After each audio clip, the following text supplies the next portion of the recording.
মানুষের জীবনের প্রতিটি অধ্যায়ই এক একটি গল্প, যেখানে সুখ দুঃখ, ব্যর্থতা, সাফল্য আর আশা নিরাশার দোলাচলে গড়ে ওঠে তার আসল পরিচয়। কেউ হারিয়ে ফেলে আপনজন, কেউ জয় করে পাহাড় সমবাধা, আবার কেউ নিঃশব্দে লড়ে যায় অজানা কষ্টের সাথে। এই গল্পগুলো শুধু গল্প নয়, এগুলোই জীবন। আর প্রতিটি জীবন গল্পই আমাদের শেখায় বেঁচে থাকার মানে। জীবন গল্প, জীবন জীবনের জন্য। তো চলুন সরাসরি গল্পে চলে যাই।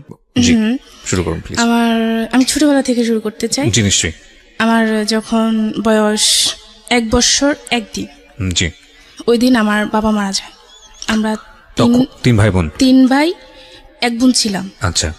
তো আমার বড় 2জন ভাই আর আমি আর আমার ছোট ভাই।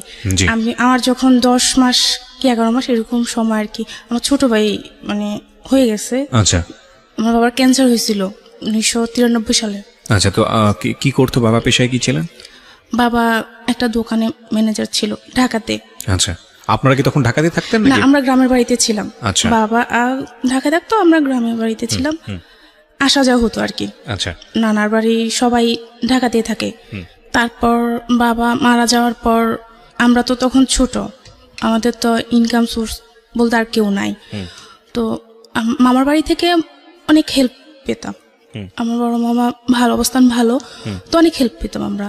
বাবাকে তখন যখন বাবার 1993 সালে ক্যান্সার হয়েছিল, তো অনেক টাকা পয়সা খরচ করা হয়েছে বাবার পেছনে, অনেক টাকা পয়সা সবকিছু মামার থেকে দেওয়া হয়েছিল। আচ্ছা।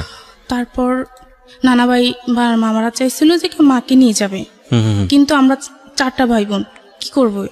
দাদা দাদি তখন চাইতেছে না যে না, আমার এত ছোট ছোট নাতি নাতনি ফেলে মানে বউকে আমরা দিব না। তো আমার কাকু ছিল, অবিবাহিত ছিল। এখন সবাই ডিসিশন নিল যে কাকার জন্য মাকে রেখে দিবে, যেহেতু আমরা সবাই ছোট। বাবার ছোট ভাই? হ্যাঁ, বাবার ছোট ভাই রেখে দিবে, এটাই ভালো হবে। তো প্রথমত মা রাজি ছিল না। পরে যখন আস্তে আস্তে সবাই বুঝালো, নানা বাড়িতে রাখবে ঠিক আছে, আমাদেরকে নিয়ে যাবে, আমরা গ্রামের বাড়িতে থাকবো, তারপরও কোনো একটা প্রবলেম হবে, মানুষ একটা কথা বলে ফেলবে, কারো মুখ তো আর চাপা দিয়ে রাখতে পারবে না। সবাই বুঝাচ্ছে এটা যে ওরা থাকবো, ওদের বাবার বাড়িতে থাকবে, ভালো থাকবে, আর এটা তো অন্য কেউ না, নিজের আপন কাকা। তো এটা বলার পর বাবা মারা যাওয়ার 3 বছর পর মায়ের সাথে আর কি বাবার বিয়ে হয়। হ্যাঁ, বিয়ে হওয়ার পর ভালো, আমাদের বাবা নাই, বাবা মরে গেছে এটা আমরা বুঝতে পারিনি। ছোট তখন আমাদের বয়স 3-4 বছর আমার ছিল, আমার ছোট ভাইয়ের 3 বছর এরকম। আমরা মানে বাবার অভাবটা কি আমরা বুঝতে পারিনি, কখনো বুঝতে পারিনি। মানে আপনি ছোটবেলা থেকেই জেনেছেন যে কাকাই হচ্ছে আপনার বাবা? কাকা এতটুকু জানতাম। মানে আস্তে আস্তে যখন বড় হলাম, আমরা সবাই কাকা ডাকতাম। তো এটা নিয়ে মানে কেউ বলতো কেন কাকা ডাকিস, এত আদর করে বাবারা। কাকা জানছি কাকাই, মানে এতটুকুই, কিন্তু আমাদের বাবার মতো সবকিছুতে আমাদের কাকা। আচ্ছা। আমি পড়াশোনায় মোটামুটি ভালো ছিলাম। ও ক্লাস যখন আমি 4 পড়ার অবস্থায় 26 মাসে ফুল লাগবে, আমাদের স্কুলে অনুষ্ঠান হবে, তো সবাই ফুল অ্যারেঞ্জ করতেছে, কিন্তু আমি পারতেছি না, আমি ফুল আনবো কোথা থেকে, মানে এরকম একটা চিন্তাধারা যে কোথা থেকে ফুল আনবো। একটা ভাইয়া শুনলো যে আমি ফুলের জন্য ইয়ে করতেছি, তো ভাইয়া বললো যে তোর কি ফুলের দরকার? তুমি হ্যাঁ ভাই, আমার না ফুলের দরকার। তো বললো আচ্ছা তোকে আমি ফুল দেবো, তুই বিকালবেলা ওখানে আসিস, একটা জায়গার নাম। কোন ক্লাসে তখন? আমি ক্লাস 4 তখন। ক্লাস 4 এ ফুল কেন? মানে 26 মার্চের সময় অনুষ্ঠান হবে, স্কুলে অনুষ্ঠান হবে, সবাই ফুল নিবে, আমার হাতে ফুল থাকবে না, এটা। আচ্ছা আচ্ছা, তো ফুল খুঁজছিলেন আপনি? হ্যাঁ, ফুল খুঁজতেছিলাম তখন, কিন্তু তখন পাওয়া যায় না, যেহেতু গ্রামে। আমি ওখানে গেলাম। আচ্ছা। তো ভাই একটা ঝোপের আড়ালে আমাকে ডাক দিল, আমি ওখানে গেলাম পর ভাইয়া ফুল কই, পরে দাঁড়া দিচ্ছে, তোকে পরে দেবো। তো এ বলুন আমার গায়ে আর কি হাত দিচ্ছে, অস্বাভাবিকভাবে হাত দিচ্ছে। তো আমি তো ছোট, তখন কিছু বুঝি না। তো আমি তখন কান্না করতেছি যে ভাইয়া এটা কি, আমি মানে কান্না করতেছি, আপনি কি করতেছেন, আমি সবাইকে বলে দেবো, আপনি তো আমাকে ফুল দিবেন, ফুল দেওয়ার জন্য ডাকছিলেন, কিন্তু এরকম করার কি, মানে এরকম করে কান্নাকাটি করতেছে। তখন আমার চেপে ধরে রাখছে যে আওয়াজ করিস না, চুপ, আওয়াজ করিস না। তো আমি তখন কান্নাকাটি করতেছি, করার পর তখন ভাইয়া মানে কিছু করতে চাইছিল আবার অস্বাভাবিকভাবে। তো আমি বুঝতে পারতেছি না যে কি করব। তখন আমি কান্নার পরিমাণটা বাড়িয়ে দিলাম। তখন ভাইয়া বললো যে আচ্ছা ঠিক আছে, আমার গালে বাবা হাত দিয়ে বললো যে ঠিক আছে তুই চলে যা, তুই কাউকে কিছু বলিস না। আচ্ছা। তো এটা আমার একটা কাকা দেখলো, যে উনি আর আমি ওখানে ছিলাম। আচ্ছা। কাকাটা দেখার পর কি করলো, উনি আমাকে আর কিছু বললো না, বা উনাকে কিছু বললো না। আমি তো ছোট, আমাদের কিছু হয়নি বা কি, আমি তো তখন কিছু বুঝি না এগুলা কি। তা আমি বাসায় চলে আসলাম। আসার পর তার 1-2 দিন পর আর কি দুপুরবেলা আর কি মা ডাক দিল আমায়, যেদিকে আয়। বলছে কি, বলে যে তোকে নাম ধরে বললো যে ও ও ও তোকে কি করছে। বলছে না মা কিছু করে নাই তো, ওর সাথে ওখানে গেলি কেন? তো আমি বললাম যে না কিছু করে নাই, এমনিতে আমি ফুলের জন্য গেছি, এটা বললাম। তো বলার পর মা কিছু বলে নাই। পরের দিন বাবাকে আবার ওই কাকাটা বললো, বলার পর আমাকে খুব মারা হলো। মানে একটা মানুষ এত মারে ফ্যামিলি থেকে, যে মা বাবা খুব খুব মারতেছিল, যে কি করছে বল। তো আমি বলছি আমাকে কিচ্ছু করেনি। আমার 2টা হাত বেঁধে উপর দিয়ে হাত ছিল আর পাগুলা নিচে কিছু ছিল না, পাগুলা ছাড়ানো ছিল। ওই অবস্থা আমার গায়ে পিঁপড়া ঢেলে দিছিল। পিঁপড়া ঢেলে দিয়েছিল মানে আমি শিকার যাই যে কি হয়েছে। লাল পিঁপড়া? হ্যাঁ, লাল লাল বড় বড় পিঁপড়া গুলা। এটা চাচা মানে মা বাবা দুজনই? বাবা বলতে মানে চাচা? কাকা। হ্যাঁ কাকা। মানে কি করছে, তুই কেন গেলি ওখানে, কি করছে? শিকার দেখেছিল যেন কি একটা কাকা। আপনারই আবার না, আমার আপন না, দুঃসম্পর্কের এক কাকা দেখেছেন, দেখে আপনার বাবা মাকে বলেছে, তো বাবা মার শিকার যাওয়ার জন্য লাল পিঁপড়া দিয়ে দিয়েছে। হ্যাঁ বললো পিঁপড়া দিয়েছে, খুব মারতেছিল। ওকে। তো আমার তো কিছু, আমি তো শিকার যাই না যে না কিছু করছে। তো যদি শিকার যা তাহলে মারবো না। মানে এত পরিমাণে মারা হয়েছে যে আমার আর নিঃশ্বাস নিতে পারতেছে না, খুব মারা হয়েছে। তো মারার পরে বললাম যে হ্যাঁ কিছু করছে, কি করছে সেটা তো নিজে বলতে পারি না, কিছু করছে। তো দেন ওখানে মারা হয় না। তো না হওয়ার পর আর কয়দিন পর আর কি, যে মা কোনো কিছু হইলে ওটা নিয়ে আমাকে বিভিন্ন কথা শোনাতো, যে তুই ভালো না, তুই এরকম করস, তুই আমার মান সম্মান ডুবাবি, এই করে খুব মারতো। আর আমি খুব কালো ছিলাম। আচ্ছা। খুব কালো, এটা নিয়ে শুনতে হতো কথা। গ্রামের বাড়িতে খুব কথা শুনতে হইতো, কালো, এত কালো, মানে কেউ দেখলে নাক চিটকাতো, কালো, এরকম একটা জিনিস। ব্যাপারটা তখন ওই যে পড়াশোনা খুব ভালো ছিলাম, তখন নিজের ভিতরে আস্তে আস্তে মানে কেমন জানি একটা কাজ করতেছে, সব এরকম বলে। আর এটা নিয়ে আমার সারাক্ষণ কথা শুনতে হচ্ছে। আসলে তো আমি কিছু করিনি। যে কোনো সমস্যা হলে মা আমাকে এগুলো নিয়ে কথা শোনাতো, কথা শোনাতো। কোথায় যেতে চাইতাম মা দিত, হ্যাঁ এই জন্য যাবি নাকি, মা এটা বলতো। মা এখন বুঝি হয়তো মা শাসন করতেছে, কিন্তু শাসন করাটা এইভাবে হয়তো উচিত ছিল না, বোঝাতে পারতো। তো এটা না করে এরকম করতো। তো আমি খুব ডিপ্রেশনে ভুগতেছিলাম, যে কারো কাছে কিছু বলতে পারতাম না, কিন্তু নিজে নিজে একা একা বসে কাঁদতাম। আমার মেজো ভাই ও আবার মাঝে মাঝে বলতো, এই তোর মা কি বলে রে এটা, ও আমার 2 বছরের বড়, তো তো তখন ও ছোট, মা তোর কি বলে রে এটা, না জানি না মা কি বলে এটা। তো মা যখন ওই ছেলেটার বাবার নাম উল্লেখ করে বলতো, ওই ছেলের সাথে এরকম করতে চাস, ওখানে যাবি, কোথাও যাওয়ার নাম বললে হ্যাঁ ওর কাছে যাবি, মানে এরকম কিছু। তো ভাই বলতো ওর নাম কেন বলে, আমি জানি না রে, আচ্ছা বাদ দে না। তো আমরা ভাই বোন, ছোট মেজো ভাই আর আমি খুব মিলছিলাম, মানে খুব মিল। যা সমস্যা তো দুজন দুজনকে খুব ভালোবাসতাম, ভাই বোন দুজনকে। তো এরকম চলতে চলতে ক্লাস 7 চলতেছে। পড়াশোনা যে ওই যে একটা ভালো একটা পড়াশোনা একটা পর্যায়ে ছিল, ওটা আস্তে আস্তে নষ্ট হয়ে গেল। আমি আর পড়াশোনাটা ঠিক মতো নিতে পারছি না। এটা হওয়ার পর আমি যেটার সঙ্গে জড়িত না, সেই দোষটা আমার কাছে আসছে, এবং এটা নিয়ে খুব বেশি বাড়াবাড়ি করছে ফ্যামিলি। ওই যে আমি কালো, মানে কেউ তাকে আসছে হয়তো বলতেছে যে তুমি তো তোমার গোষ্ঠী বাহিরে, তবে একটা কাজ হতো, যদি ফর্সা হতো চেহারাটা মোটামুটি ভালো হতো। এগুলো নিয়ে আপনাকে বলছিল? খুব বলা হতো, মানে শুনতাম, কিন্তু কাউকে কিছু বলতাম না, মাকেও বলতাম না যে মা আমাকে এটা বলে, কোনোদিনও মাকে কিছু বলতাম না, যে যাই বলুক না কেন। এরকম করতে করতে আমার আর মানে পড়াশোনার দিকে আর মন নাই, ওই এসব নিয়ে সারাক্ষণ চিন্তাধারা ছিল।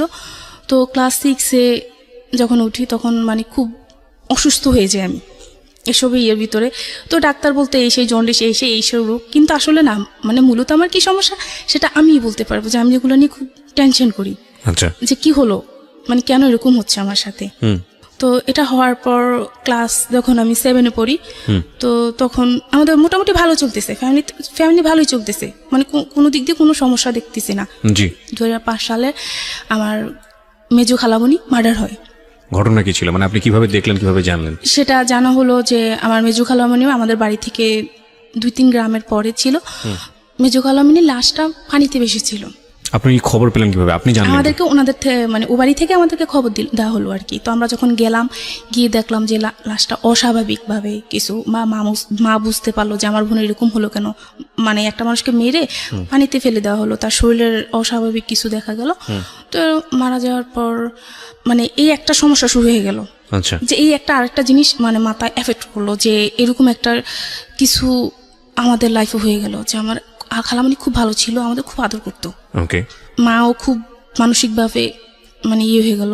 তো এটার পর খালামণি কিছুদিন মারা যাওয়ার কিছুদিন পর কি হলো, আমার বড় ভাই তখন ইন্টারমিডিয়েট পরীক্ষাতে ছিল, পরীক্ষা টেস্ট দেওয়া হয়ে গেছিল, পরীক্ষাতে ছিল। তো শুনতে পারলাম মানে খালামণি মারা যাওয়ার কয়েকদিন পর শুনতে পেলাম যে ভাই একটা রিলেশন করতেছে। আপনার বড় ভাই? হ্যাঁ, বড় ভাই একটা রিলেশন করতেছে, তো ওনারা দিবে না ভাইয়ের কাছে, বা আমরা ওটা আনবো না, এরকম কিছু চলতেছে, এরকম নিয়ে আর কি চলতেছে। মানে কি যে একটা অবস্থা, মানে বলে বোঝাতে পারবো না। আচ্ছা, তখন আপনি কোন ক্লাসে? ক্লাস 4? ক্লাস 7। ক্লাস 7। ওকে।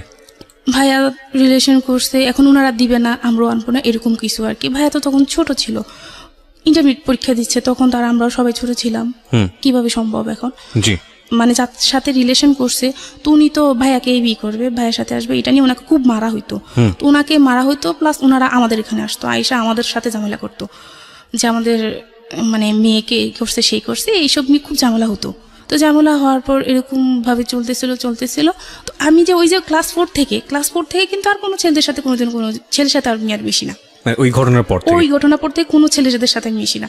এবং বাড়িতে কোনো ছেলে আমার পরিচিত হোক অপরিচিত হোক কারোর সাথে কোনো কথা নেই। স্কুলে যেতাম, আসতাম, পড়াশোনা করতাম, যতটুকু পারতাম এইভাবে চলতো। আচ্ছা। এখানে চলতেছে এই সমস্যাটা ভাইয়ের ইয়েটা নিয়ে। তো ভাইয়াকে তখন আর ইন্টারমিডিয়েট পরীক্ষাটা দেওয়া হয়নি, ভাইয়াকে ঢাকায় পাঠিয়ে দেওয়া হলো মামার কাছে। তো ভাইয়া একটা দোকানে ম্যানেজারি ইয়েতে ঢুকলো, খুব ভালো ইয়েতে চলতেছে।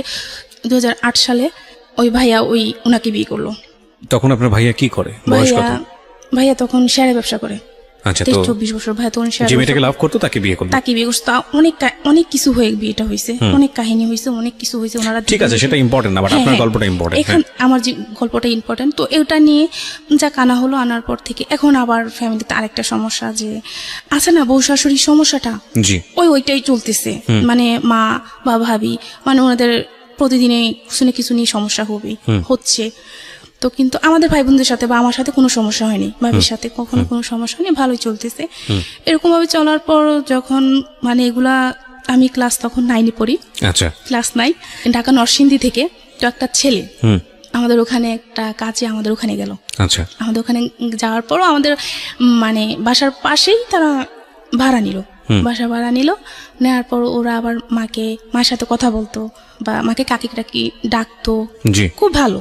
মা কিন্তু ওই ডিপ্রেশনে ছিল যে আমার মেয়েটা কালো। এখন মা আস্তে আস্তে আমি বড় হচ্ছি, এখন আবার মানে এই চিন্তা যে আমার মেয়েটা কালো, কিভাবে বিয়ে দিব, মানে এটা খুব চিন্তা করতো সবাই যে মেয়েটাকে বিয়ে দিব কিভাবে। কয় বোন ছিলেন আপনারা? আমরা 2 বোন। ওই কাকার ঘরে একটা মেয়ে হয়েছিল। আপনি ছোট বোন?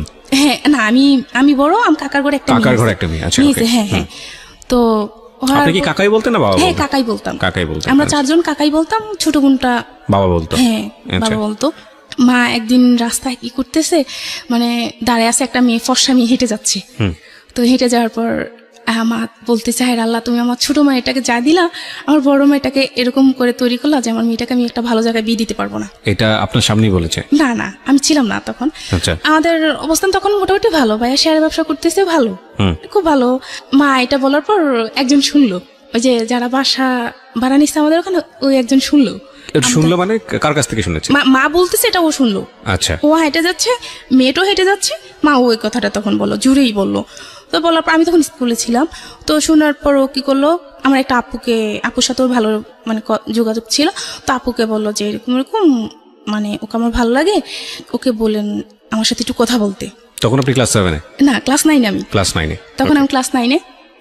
তো বলার পর আমার আবার তখন একটা অভ্যাস ছিল যে আমি 3 দিন 4 দিন 5 দিন ভাত খেতাম না, কিচ্ছু খেতাম না, 1 গ্লাস পানি অতটুকুই চলতো, এমনিতে থাকতাম, মানে কোনো সমস্যা হতো না খেয়ে থাকতাম। তো মায়াগুলা নিয়ে আমাকে একদিন খুব মানে ইয়ে করতেছে যে তুই এভাবে মানে জীবন চলে কেমনে, খাওয়া দাওয়া না করলে কেমনে হবে, এরকম ও শুনতেছে। ও শুনলো, শোনার পর আপুকে বললো যে আপু ওকে একটু ডাকেন, আমি ওর সাথে একটু কথা বলবো। আমাকে ডাকা হলো। তো ডাকার পর আমি গেলাম, ওই আপুর ঘরে গেলাম, যাওয়ার পর বললাম যে কেন রাখছেন আমাকে। তো ডাকার পর বললো যে তুমি বসো, তোমার সাথে একটু কথা আছে। আচ্ছা। বললাম যে কি কথা, বল তুমি বসো। বলে যে ছেলেটার নাম কি ছিল? নাসির। ওকে। হ্যাঁ। তো বলার পর বললো যে তুমি ভাত খাওনি কেন? বলছে না, আমার না খেতে ইচ্ছা করতেছে না, আমার ভালো লাগে না, আমার খাইতে ইচ্ছা করে না। তো বললো যে আমার সাথে ভাত খাওয়া, বলছে না আপনার সাথে আমি খাবো কেন, এটা বলে ওখান থেকে চলে আসছি। আচ্ছা। তো উনি আর খায়নি, চলে আসার পর এখন আমি খাইনি, উনিও খায় না, মানে দুজনে না খায় অবস্থা আছে। তখন আপু বললো যে এখন আপুকে বলো, ওকে বলবো না আমাকে একটা চিঠি দিতে, যেহেতু 9 সাল, তখন ওকে বলবো একটা চিঠি দিতে, যে চিঠিতে আমি মানে ও আমাকে বলবে যে আমি কেন খাইনি বা ওকে আমাকে খেতে বলতে হবে এরকম কিছু। তো আমি কি বলবো, কেন করবো এটা? যখন আপু এটা বললো আমি তো প্রথম রাজি না, পরে আরেকটা ফুপি ছিল, সেও বললো যে কর না, কি হয়েছে, সমস্যা কি, এটা তার মহাভারত কিছু না, ও চলে গেলে তো তারপরে তার কোনো কিছু না, তার সাথে তো আর কোনো যোগাযোগ নেই। তো আমি রাজি হলাম, আচ্ছা ঠিক আছে চিঠি লিখবো। এখন চিঠি লিখতে গিয়ে আমি একবার কি চিঠি লিখবো আমি তো বুঝতে পারতেছি না কিভাবে লিখবো। তো একবার চিঠি লিখতে গিয়ে 10টা পেজ নষ্ট করলাম, চিঠি আমার লিখতে পারিনি আমি। অনেক কষ্ট করে চিঠি লিখলাম, লিখে ওনাকে দিলাম যে আপনি কেন খাননি, আপনি নাকি খাননি। আপু বললো আচ্ছা ঠিক আছে আপনি খান, আমিও খাবো। তো এটা বলার পর ও খেলো। এরকম 2-3টা মানে চিঠি দেওয়া হলো আর কি, 3টা। তো আমি আসলে একটাতে লিখলাম যে আচ্ছা আপনি কি চান আমার কাছে, মানে কেন এরকম বলতেছেন। তো বললো যে চোখের ভাষা বুঝে না সে মনের ভাষা বুঝবে না, তুমি কি আমার চোখ দেখে বুঝতে পারো না যে আমি কি বলতে চাই? না আমি তো কিছু বুঝতে পারিনি। ওইটার বলার পর তার কয়েকদিন পর ওরা চলে আসলো, ওদের কাজটা শেষ, ওরা চলে আসলো। আচ্ছা। তো আমার বাবা তখন ফোন ব্যবহার করতো, আমি বা মা কেউ ব্যবহার করতাম না, তো বাবার ফোন নাম্বার নিয়ে আসা হলো। তো নিয়ে আসার পর ও মাঝে মধ্যে ফোন দিত, আপুর সাথে কথা বলার জন্য ফোন দিত, যে আপুর সাথে কথা বলবো। তো আপুর সাথে কথা বলা তখন তো আমরা আমাকে দিত, তো আপুর সাথে ফোন দিলে বুঝতাম যে আমার সাথে কথা বলবে, এরকম ভাবে। তো ওনার কথা আমার খুব ভালো লাগতো, ওনার কথা বোঝানো, খুব সুন্দরভাবে কথা বলতে পারতো, গুছিয়ে কথা বলতে পারতো, সেটা আমি তখন পারতাম না। উনি কথা বলতে পারতো খুব সুন্দরভাবে, তো ওনার সাথে আমি কথা বলতাম, ভালো লাগতো। এরকম করতে করতে এসএসসি পরীক্ষা দিলাম, মানে ওনার সাথে আমার যোগাযোগ হতো এরকম কি 1 মাস 15 দিন 20 দিন এরকম আর কি, এতদিন পর পর আর কি ওনার সাথে আমার যোগাযোগ হতো। তখনও কি মানে ওনার সঙ্গে আপনার কোনো সম্পর্ক তৈরি হয়েছে নাকি জাস্ট এমনিতেই হাই হ্যালো করেন? তখন আর কি সে বললো আর কি এরকম মানে অনেকদিন পার হয়ে যাওয়ার পর আর কি উনি বললো যে আমি তোমাকে বিয়ে করতে চাই, আমি তোমাকে ভালোবাসি। আমিও উচ্ছ্বাস বয়স, তখন ক্লাস 9 থেকে 10-এ উঠলাম, বা আবেগের বয়স, আমিও ঠিক আছে কথা বলি। আমার কথা ওনার সাথে আমার কথা বলতেই ভালো লাগে। প্রেম ভালোবাসা কি জানি না তখন সেটা বুঝতে পারি, কিন্তু আমার ভালো লাগে, ওনার সাথে কথা বলতে আমার খুব ভালো লাগতো। তো ভালো লাগার পর কথা বলতাম, মাঝে মধ্যে এরকম ফোন দিত, কথা বলতাম। উনি তখন বললো জানো তোমাকে কেন এত ভালোবাসি, এরকম তো আমার মা একদিন এটা বললো। আর আমি তখন মনে মনে এটা চিন্তা করলাম যে আমি যে কাকির মেয়েকে আমি বিয়ে করবো, এবার যা কিছু হোক। এখন ওর চিন্তা আর কি যে আমাকে আসলে আমার ফ্যামিলি দিবে কিনা ওর কাছে, সেরকম চিন্তাধারা হইতো, এরকম চিন্তাধারা ভাবনা করতো। করার পর আস্তে ধীরে চলতে চলতে তখন 2010 সাল, আমি তখন ইন্টারমিডিয়েটে পড়াশোনা করতেছি। তো দেখা করতো, আসার পর আর কি ওর সাথে এরকম হয়েছে যে ওর সাথে আমি দেখা করব রাতের বেলা, ও আপুর বাসায় আসলো। তো আমি মানে আমার ঘর থেকে বের হলাম, ওর সাথে আমি দেখা করলাম। মানে এরকম হলো যে ওর সাথে আমি দেখা করব, ও আমাকে অনেকদিন পর কাছে পাইছে, ও আমাকে ধরবে, এরকম কিছু চিন্তাধারা ছিল যে আমাকে ধরবে, জড়িয়ে ধরবে, বা আমিও এরকম কিছু। তো ও মানে এরকম করে আবার হাতটা সরায় ফেলবো, সরাই ফেলে মানে হাতে ব্যথা পাইছে, তারপর হাতটা সে সরে ফেললো, যে সে আমাকে কোনোদিনও টাচ করবে না। মানে ওর চিন্তাধারা ছিল যে সে আমাকে কোনোদিনও টাচ করবে না, যা করবে মানে পরে, মানে ওর চিন্তাধারা এরকম ছিল।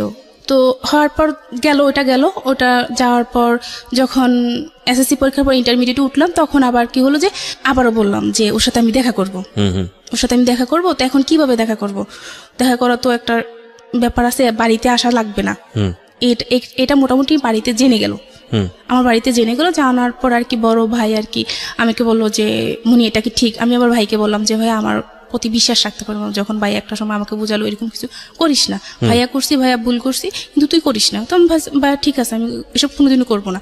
যখন ভাই আমাকে বোঝালো তখন ভাইকে আর কিছু বললাম না, চুপচাপ শুনে গেলাম। এখন 2010 সালে ওর সাথে আমার দেখা করতে হবে, যখন ইন্টারমিডিয়েটে পড়তেছি তখন বললাম যে ওর সাথে আমি দেখা করবো, ওকে ফোন দিলাম। তো ফোন দেওয়ার পর একটা জায়গা সিলেক্ট করা হলো যে এখানে দেখা করব। দেখার পর তো ও আমাকে আসার আগে বললো যে আমি তোমাকে দেখা করব, তবে আমি তোমার কাছে একটা জিনিস চাইবো, তুমি কি সেটা দিবা? ও তখন নারায়ণগঞ্জে, কি নাম ছিল ছেলেটার? নাসির। হ্যাঁ, নাসির তখন বললো যে আমি তোমার সাথে দেখা করব, তুমি কি সেটা দিবা? তো বললাম যে কি? তো বললো যে আমি তোমাকে একটা কিস করব। তো আমি তখন বললাম যে তোকে না আমি থাপড়ায় নারায়ণগঞ্জ আবার পাঠাই দেবো। নাসিরকে বললাম, হ্যাঁ ডাইরেক্ট আমি এটা বলতেছি ওকে। তো বলতেছে, হাসতেছে, বলছে দেখ পাগলি বলে কি, ও আমাকে সবসময় পাগলি বলতো আর কি।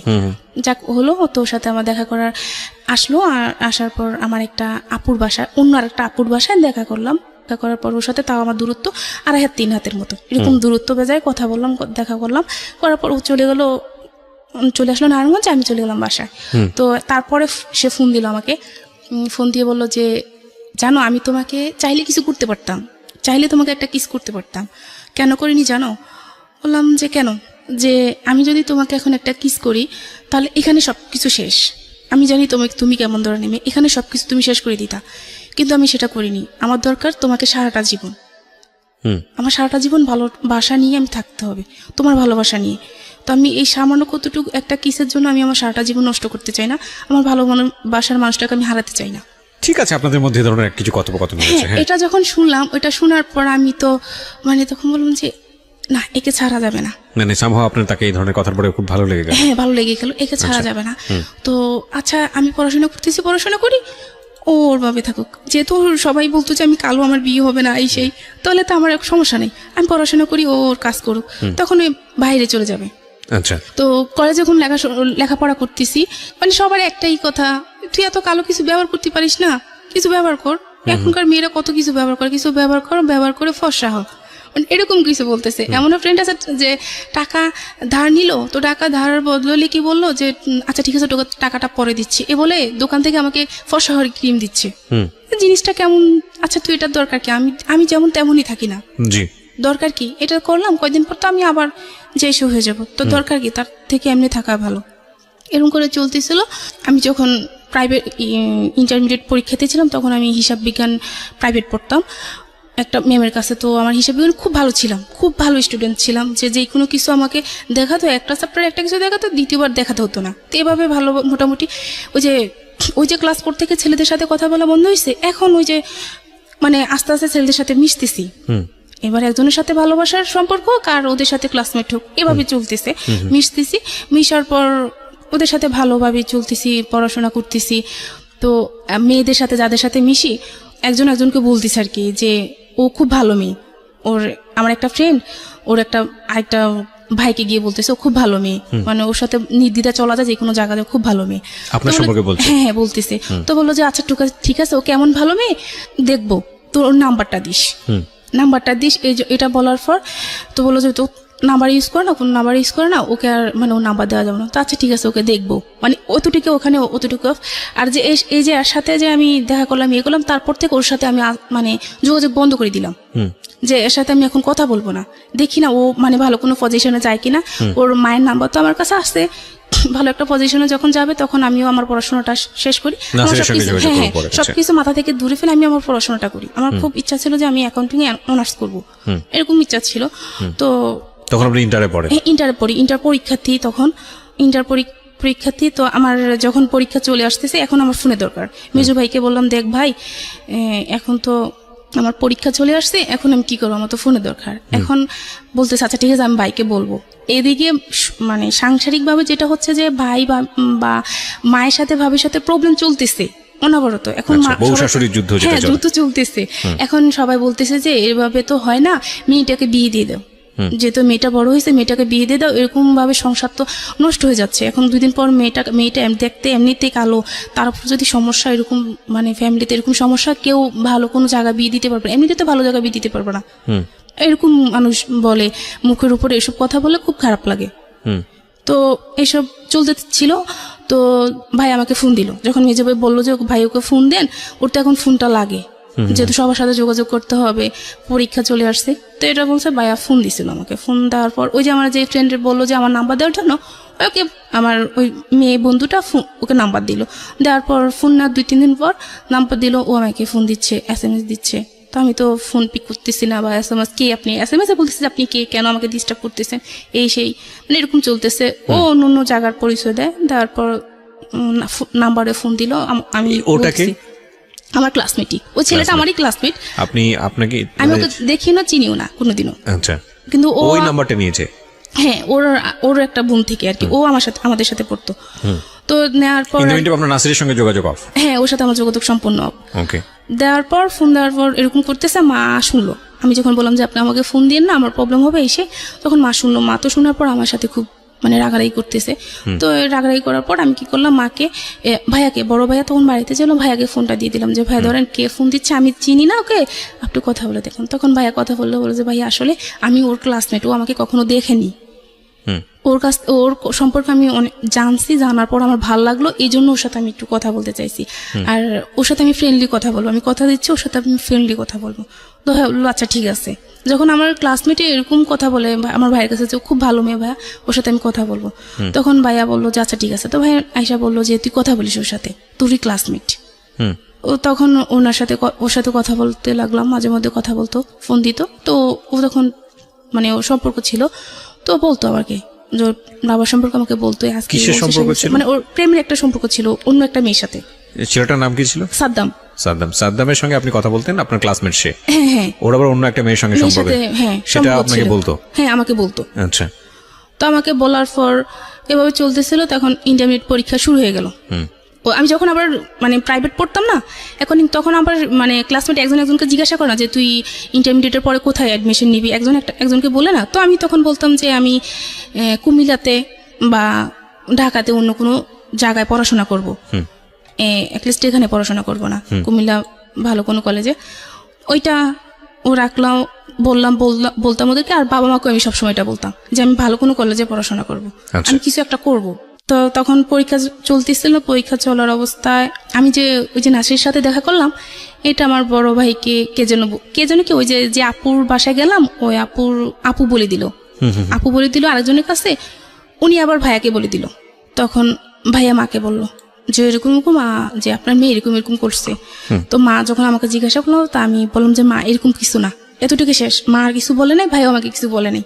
এটা জানার 15 দিন পর আমাকে একটা জায়গা থেকে দেখতে আসলো, বললো যে ওদের সামনে যেতে। তো গেলাম, যাওয়ার পর মানে ওদেরকে সালাম দিলাম, একটা হাসি দিলাম, মানে অতটুকুই চলে আসলাম। তো ওখানে ওই হাসিটা দেখাটা ওনাদের পছন্দ হওয়ার পর ওনারা চলে গেল। চলে যাওয়ার পর আমি তো তখন পরীক্ষা দিব, পড়াশোনা করতেছি, আমি ওসব নিয়ে ব্যস্ত। পরের দিন ভাইয়াকে ফোন করা হলো যে আপনারা আসেন, আপনাদের বোন আমাকে পছন্দ হয়েছে, আপনারা আসেন। তো এটা পড়ার পর ভাইয়া গেল। যাওয়ার পর ভাইয়া ছেলের নাম জানলো, পরিচয় জানলো, সে কোথায় থাকে এতটুকু জানলো। জানার পর ভাইয়া যখন সবাইকে বললো যে এরকম ভাইয়ার ফ্রেন্ড সার্কেল আমাদের গ্রামের পাশাপাশি, তো ফ্রেন্ড সার্কেল জানানোর পর সবাই বললো যে হ্যাঁ ছেলে খুব ভালো, আর দেখতে মাশাআল্লাহ অনেক স্মার্ট, অতটুকুই মানে সবার পছন্দ হয়েছে। এবার ছেলে তাদের ফ্যামিলির ব্যাকগ্রাউন্ড কি, সে পড়াশোনা কতটুকু করছে, এটা দেখার বিষয় না কারণ। ছেলে দেখতে ভালো, আর মামাকে, আমার বড় মামাকে জানানো হলো। তো আমার বড় মামা তো আমাদের ফ্যামিলি সব কিছু, আমাদের এই যে ফ্যামিলিতে যত কিছু, বড় মামা আমাদের অনেক হেল্প করছে, আমাদের এখানে এতটুকু আজকে এখানে আসার পেছনে তো বড় মামা, এরকম আর কি। মামাকে বললো, মামাও বললো না ছেলে খুব ভালো, মানে মা বলছে কোনো সমস্যা নেই, রাজি হয়ে যা। তো সবার চিন্তাধারা এটা ছিল, বাড়িতে কি আছে না আছে সেটা দেখার বিষয় না, বিয়ের পর তুমি কে ঢাকা রাখবে। রাজি হয়ে গেল সবাই। তো ভাই দেখে আসলো। পরের দিন আমি আমার ইকোনমিক্স পরীক্ষা চলতেছিলাম, পরে পরীক্ষার জন্য আমি মানে প্রস্তুতি নিতেছি যে আমি পরীক্ষা দিতে যাব। তখন ভাইয়া বললো যে মেহমান আসবে, পরে যাস। তখন বিকালবেলা পরীক্ষা ছিল আমার, যে মেহমান আসবে পরে যাস। তো কি মেহমান আসবে? পরে বললো যে পরে মা বললো তোকে দেখতে আসবে, ভাবি বলে দেখতে আসবে, পরে যাস। তো আচ্ছা ঠিক আছে। তো ওনারা আসলো, ওনাদের সামনে নেওয়া হলো, ওনারা দেখলো আমাকে, শাড়ি পরিয়ে দেখলো, 3 পিস খুলে দেখলো, মানে যে 3 পিস পরিয়ে দেখলো, যেভাবে ইচ্ছা ওনারা দেখলো, আমাকে হাঁটালো, কথা বললো, ওনাদের সাথে খাওয়ালো, সব কিছু হলো। হওয়ার পর আমি পরীক্ষা দিতে চলে গেলাম, আর এদিক দিয়ে ওনারা থেকে গেল আমাদের বাসায়। থাকার পর ওনারা কথা সব কিছু ফাইনাল করলো। দিনটা ছিল সোমবার, যে বুধবার দিন ছেলে আসবে, মেয়ে যেহেতু এখন পরীক্ষা, তো কাবিনটা হয়ে যাবে।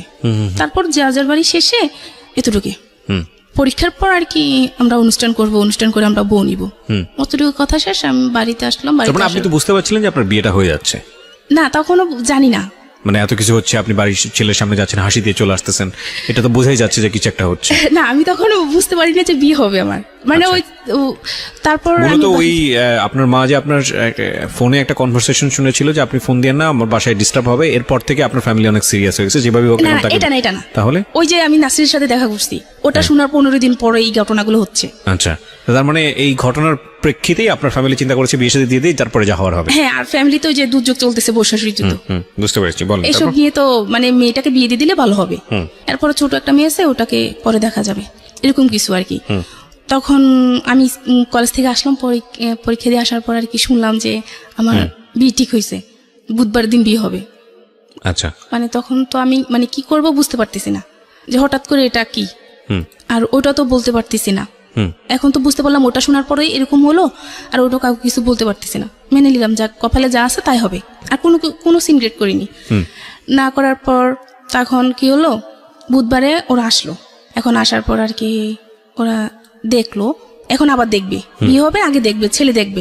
তারা কিন্তু ছেলে দেখে নাই, ওর মা আর ওর বোন, ওর ভাই দেখলো আমাকে, কিন্তু ও দেখলো না। এখন ও আসলো, ও দেখলো। আপনি ছেলে দেখেছেন ওই সময়টাতে? না, আপনি না, ওকে আমি তখনও দেখিনি। আচ্ছা। দেখলো, দেখার পর বললো যে আচ্ছা আমার তো মেয়ে পছন্দ হয়েছে, আজকে ওর সবকিছু থাকুক। মানে আমাদের ভালো একটা আয়োজন করা হয়েছে, সবাই জানলো যে মানে ওর বিয়ে, নিপার বিয়ে, সবাই জানে এটা। সবাইকে মোটামুটি দাওয়াত দেওয়া হয়েছে, ছোটখাটো অনুষ্ঠান যাকে বলা হয় আর কি, মোটামুটি সবাই জানলো যে আমার বিয়ে আজকে। তো তখন বললো যে আমার মেয়ে পছন্দ হয়েছে। আচ্ছা, এটা তো আমাদের বাবা চাচা কাউকে আনেনি, শুধু ও আসলো ওর কোনো কয়টা ফ্রেন্ড নিয়ে। তখন সবার মনে খটকা লাগলো, কিছু নিয়ে আসেনি। একটা বিয়ে করতে আসবে, একটা শাড়ি তো নিয়ে আসবে, কিছু নিয়ে আসেনি। তো তখন সবার মনে একটা খটকা লাগলো, লাগার পর আর কি ওর যেটা হলো যে আমাকে ওর পছন্দ হয়নি। মানে বুঝলাম না ঠিক, আপনার থেকে পছন্দই করলো, আবার পছন্দ হয়নি বলতে? মানে ওর ফ্যামিলি পছন্দ করলো, ও এটা বললো আর কি, মিথ্যা বললো। আমার মেয়ে পছন্দ হচ্ছে, আমি আগামীকাল আমার বাবাকে পাঠাবো, আমার কাকাকে পাঠাবো, পাঠিয়ে তারপর মানে বিয়ে ডেট ফিক্সড করবো। আচ্ছা। এটা বলে ও চলে গেল। এখন তো সবাই মোটামুটি বুঝতে পারলো যে কিছু একটা সমস্যা। পরে ও ফোন দিয়ে বললো যে এরকম এরকম, এখন না বিয়েটা পরে, ওকে টেনশন করতে বললেন না, ওকে পড়াশোনা করতে বলেন।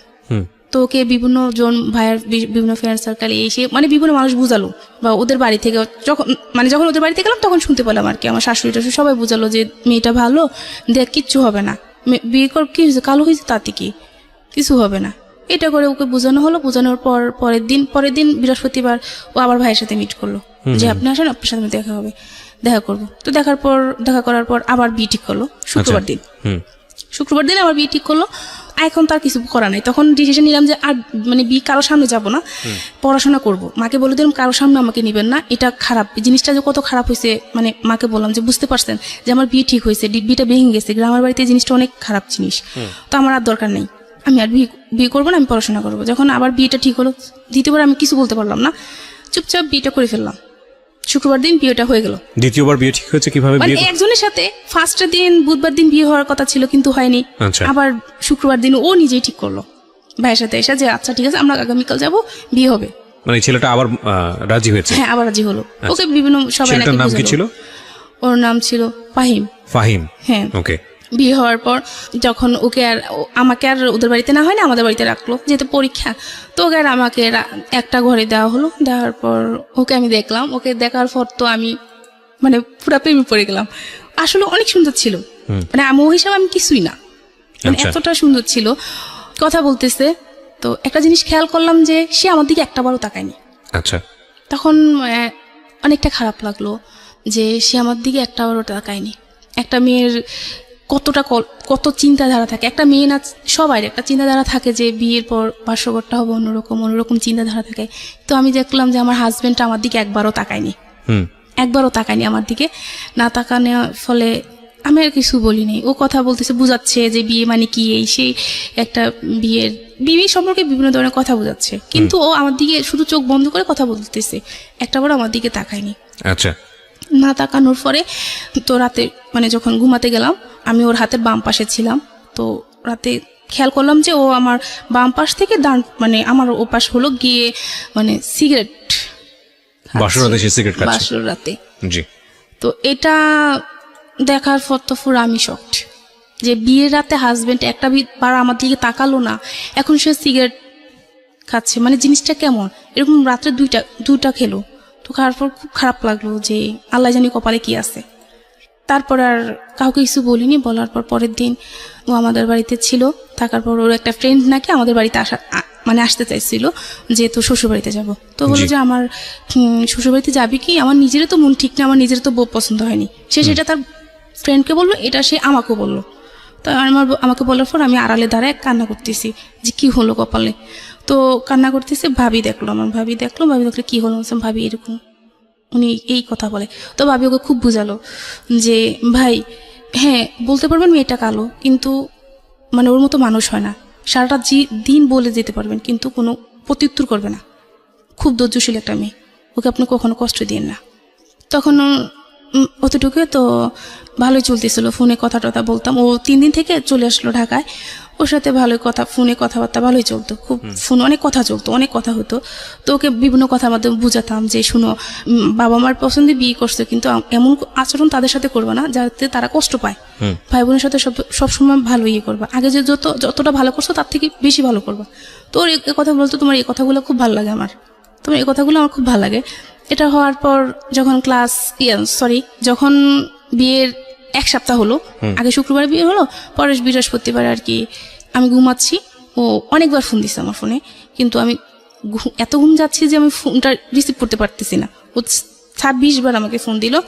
ফোন দেওয়ার পর আমি ফোন রিসিভ করলাম, রিসিভ করার পর চুপ করেছিল অনেকক্ষণ। তো আমি বললাম যে সরি, আমি না ঘুমিয়ে পড়ছি, ওই দিন পরীক্ষা ছিল একটা, পরীক্ষা দিয়ে আসে আমি ঘুমিয়ে পড়ছি, আমার সরি, আমাকে ক্ষমা করে দাও, আমি ফোনটা রিসিভ করতে পারি না। ওই দিন রাতে এসে বললো যে আমি ঠকেছি, তোমাকে বিয়ে করে আমি ঠকেছি। কেমন ঠকছো? যে তুমি ইউজকৃত। বিয়ের কয়দিন পরে? 1 সপ্তাহ পরে। 1 সপ্তাহ পরে সে আপনাকে বললো যে এই ধরনের কথাবার্তা, এই ধরনের কথা। আবার আমাকে জিজ্ঞাসা করলো তোমার কোনো ফ্রেন্ড আছে কিনা, এই সেই না। তো ওই যে আমি সাদ্দামের সাথে কথা বলতাম, ওর সাথে পরীক্ষার সময় বিভিন্নভাবে হেল্প করতো আমাকে, বা আমি ওকে আচ্ছা, আমার জানা যে প্রশ্নটা সেটা হচ্ছে যে এটা খুব সেন্সিটিভ একটা বিষয়, তারপর আমি করছি আপনাকে এই প্রশ্নটা, এই কথাটা সে কেন বললো আপনার কি জানা আছে? কারণ আপনি যেটা স্বীকারোক্তি দিয়েছেন এখানে, আমি জানি না, তাতে তো আপনার এই ধরনের কোনো ঘটনাই ঘটেনি। না, আমার জীবনে এরকম কোনো ঘটনা ঘটেনি। মোটামুটি ভালো ছিলাম, মানে স্বাস্থ্য ভালো ছিল, তো সেই ক্ষেত্রে তার এরকম চিন্তাধারা ছিল। তো আপনি ওকে জিজ্ঞেস করলেন না যে তুমি এটা আমাকে কেন বলছো? বা বলে যে আমি বিয়ের আগে বিভিন্ন জনকে জিজ্ঞাসা করলাম, তারা এরকম এরকম বলে, এরকম এরকম, কিন্তু তোমার মাঝে এরকম কিছু নাই, এরকম কিছু সে বলতেছে আর কি। আচ্ছা, যেগুলো আপনার মধ্যে অ্যাবসেন্স ছিল সেই কারণে সে আপনাকে বলছে যে আসলে না, কিন্তু আমার সাথে আমার সেরকমই হয়েছে, আমি সেই কষ্টটা অনুভব করছি, আমার সেই জিনিসগুলাই হয়েছে, কিন্তু তাকে সে তো চলে গেছে, কষ্টটা আমি পাইছি, পরে বুঝতে পারতেছি আমার কতটুকু কষ্ট হয় সেটা আমি বুঝতে পারছি, সে তো চলে গেল পরের দিন সকালবেলা। আমি তো সামহাউ সে আপনার মুভমেন্ট বা সবকিছু মিলিয়ে সে যেটা গেস করেছে যে আপনার বিয়ের আগে অন্য কারোর সঙ্গে সম্পর্ক ছিল, হ্যাঁ, শারীরিক সম্পর্ক ছিল, সেটা একটা বিষয়।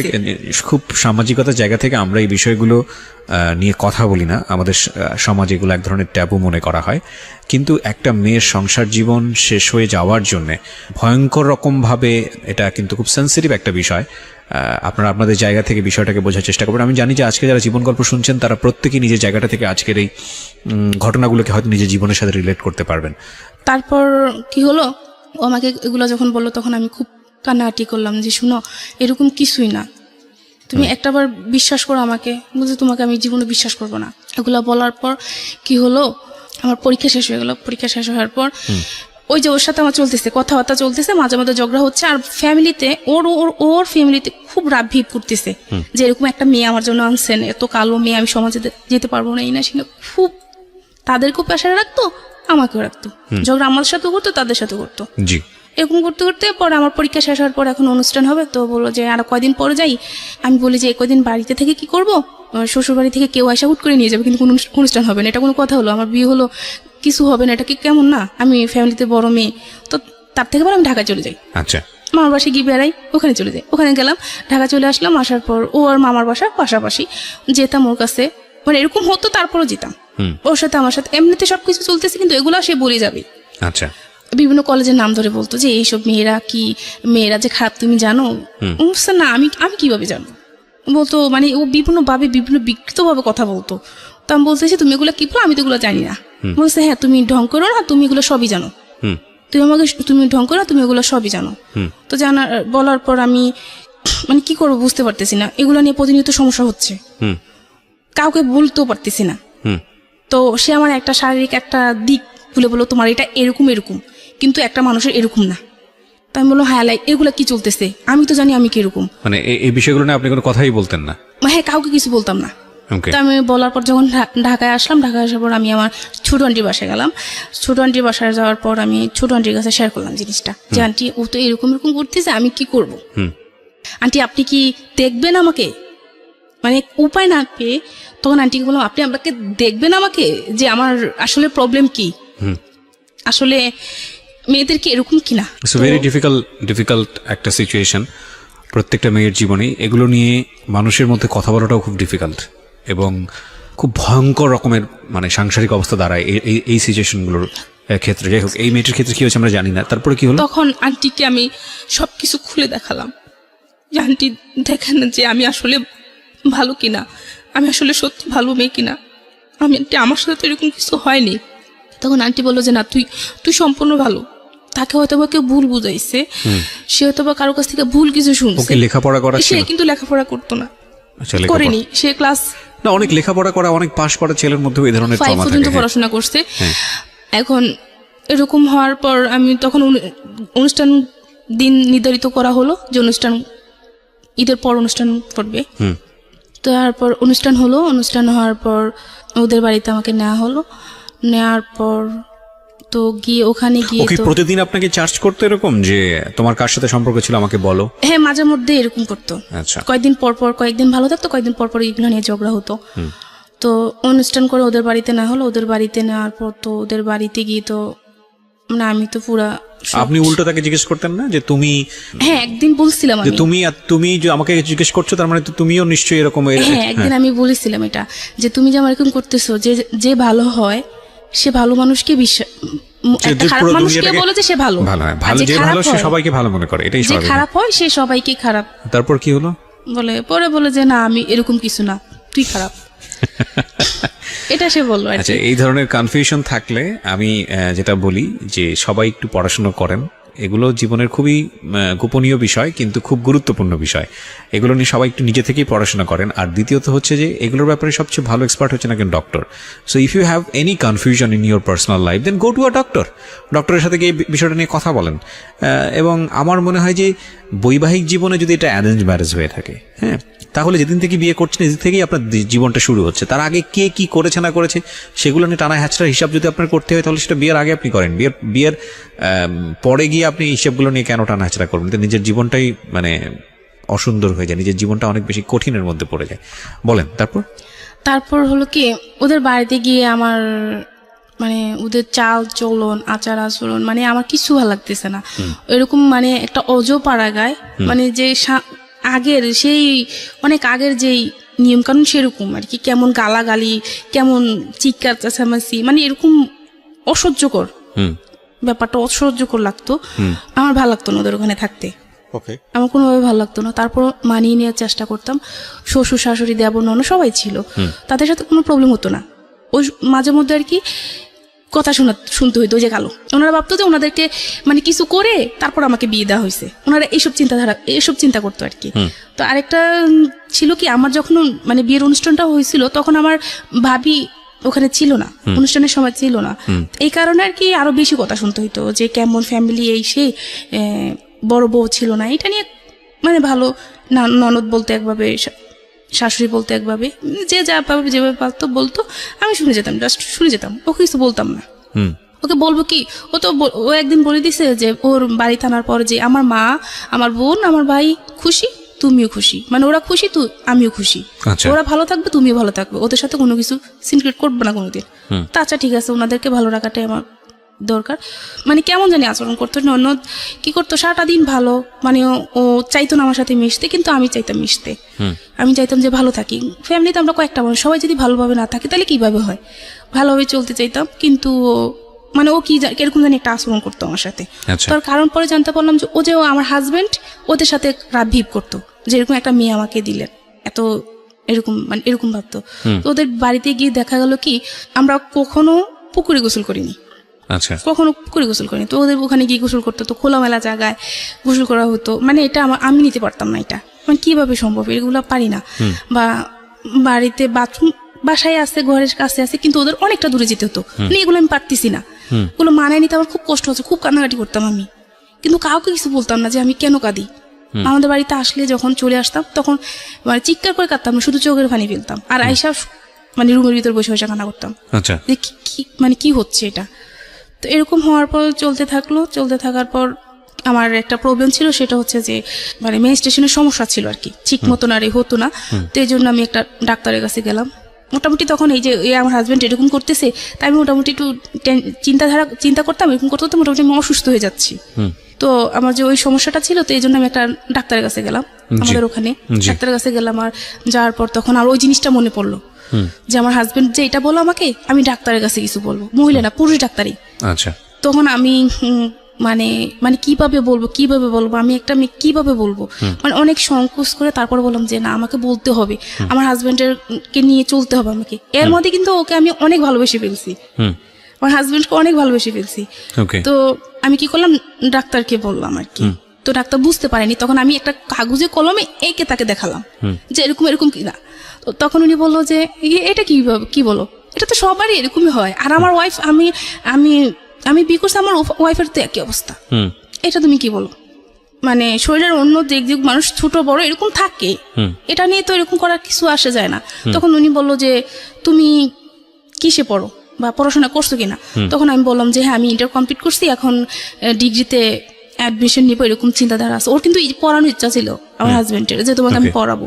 আমাকে জিজ্ঞাসা করছি তুমি পড়বা কিনা, হ্যাঁ আমি পড়বো। তখন কি হলো, ও আমাকে পড়াবে, এখন ভর্তি হতে হবে। যে কোনো জায়গায় তো আমি কোচিং টুচিং করলাম না, কোনো জায়গায় পরীক্ষা দিতে পারবো না।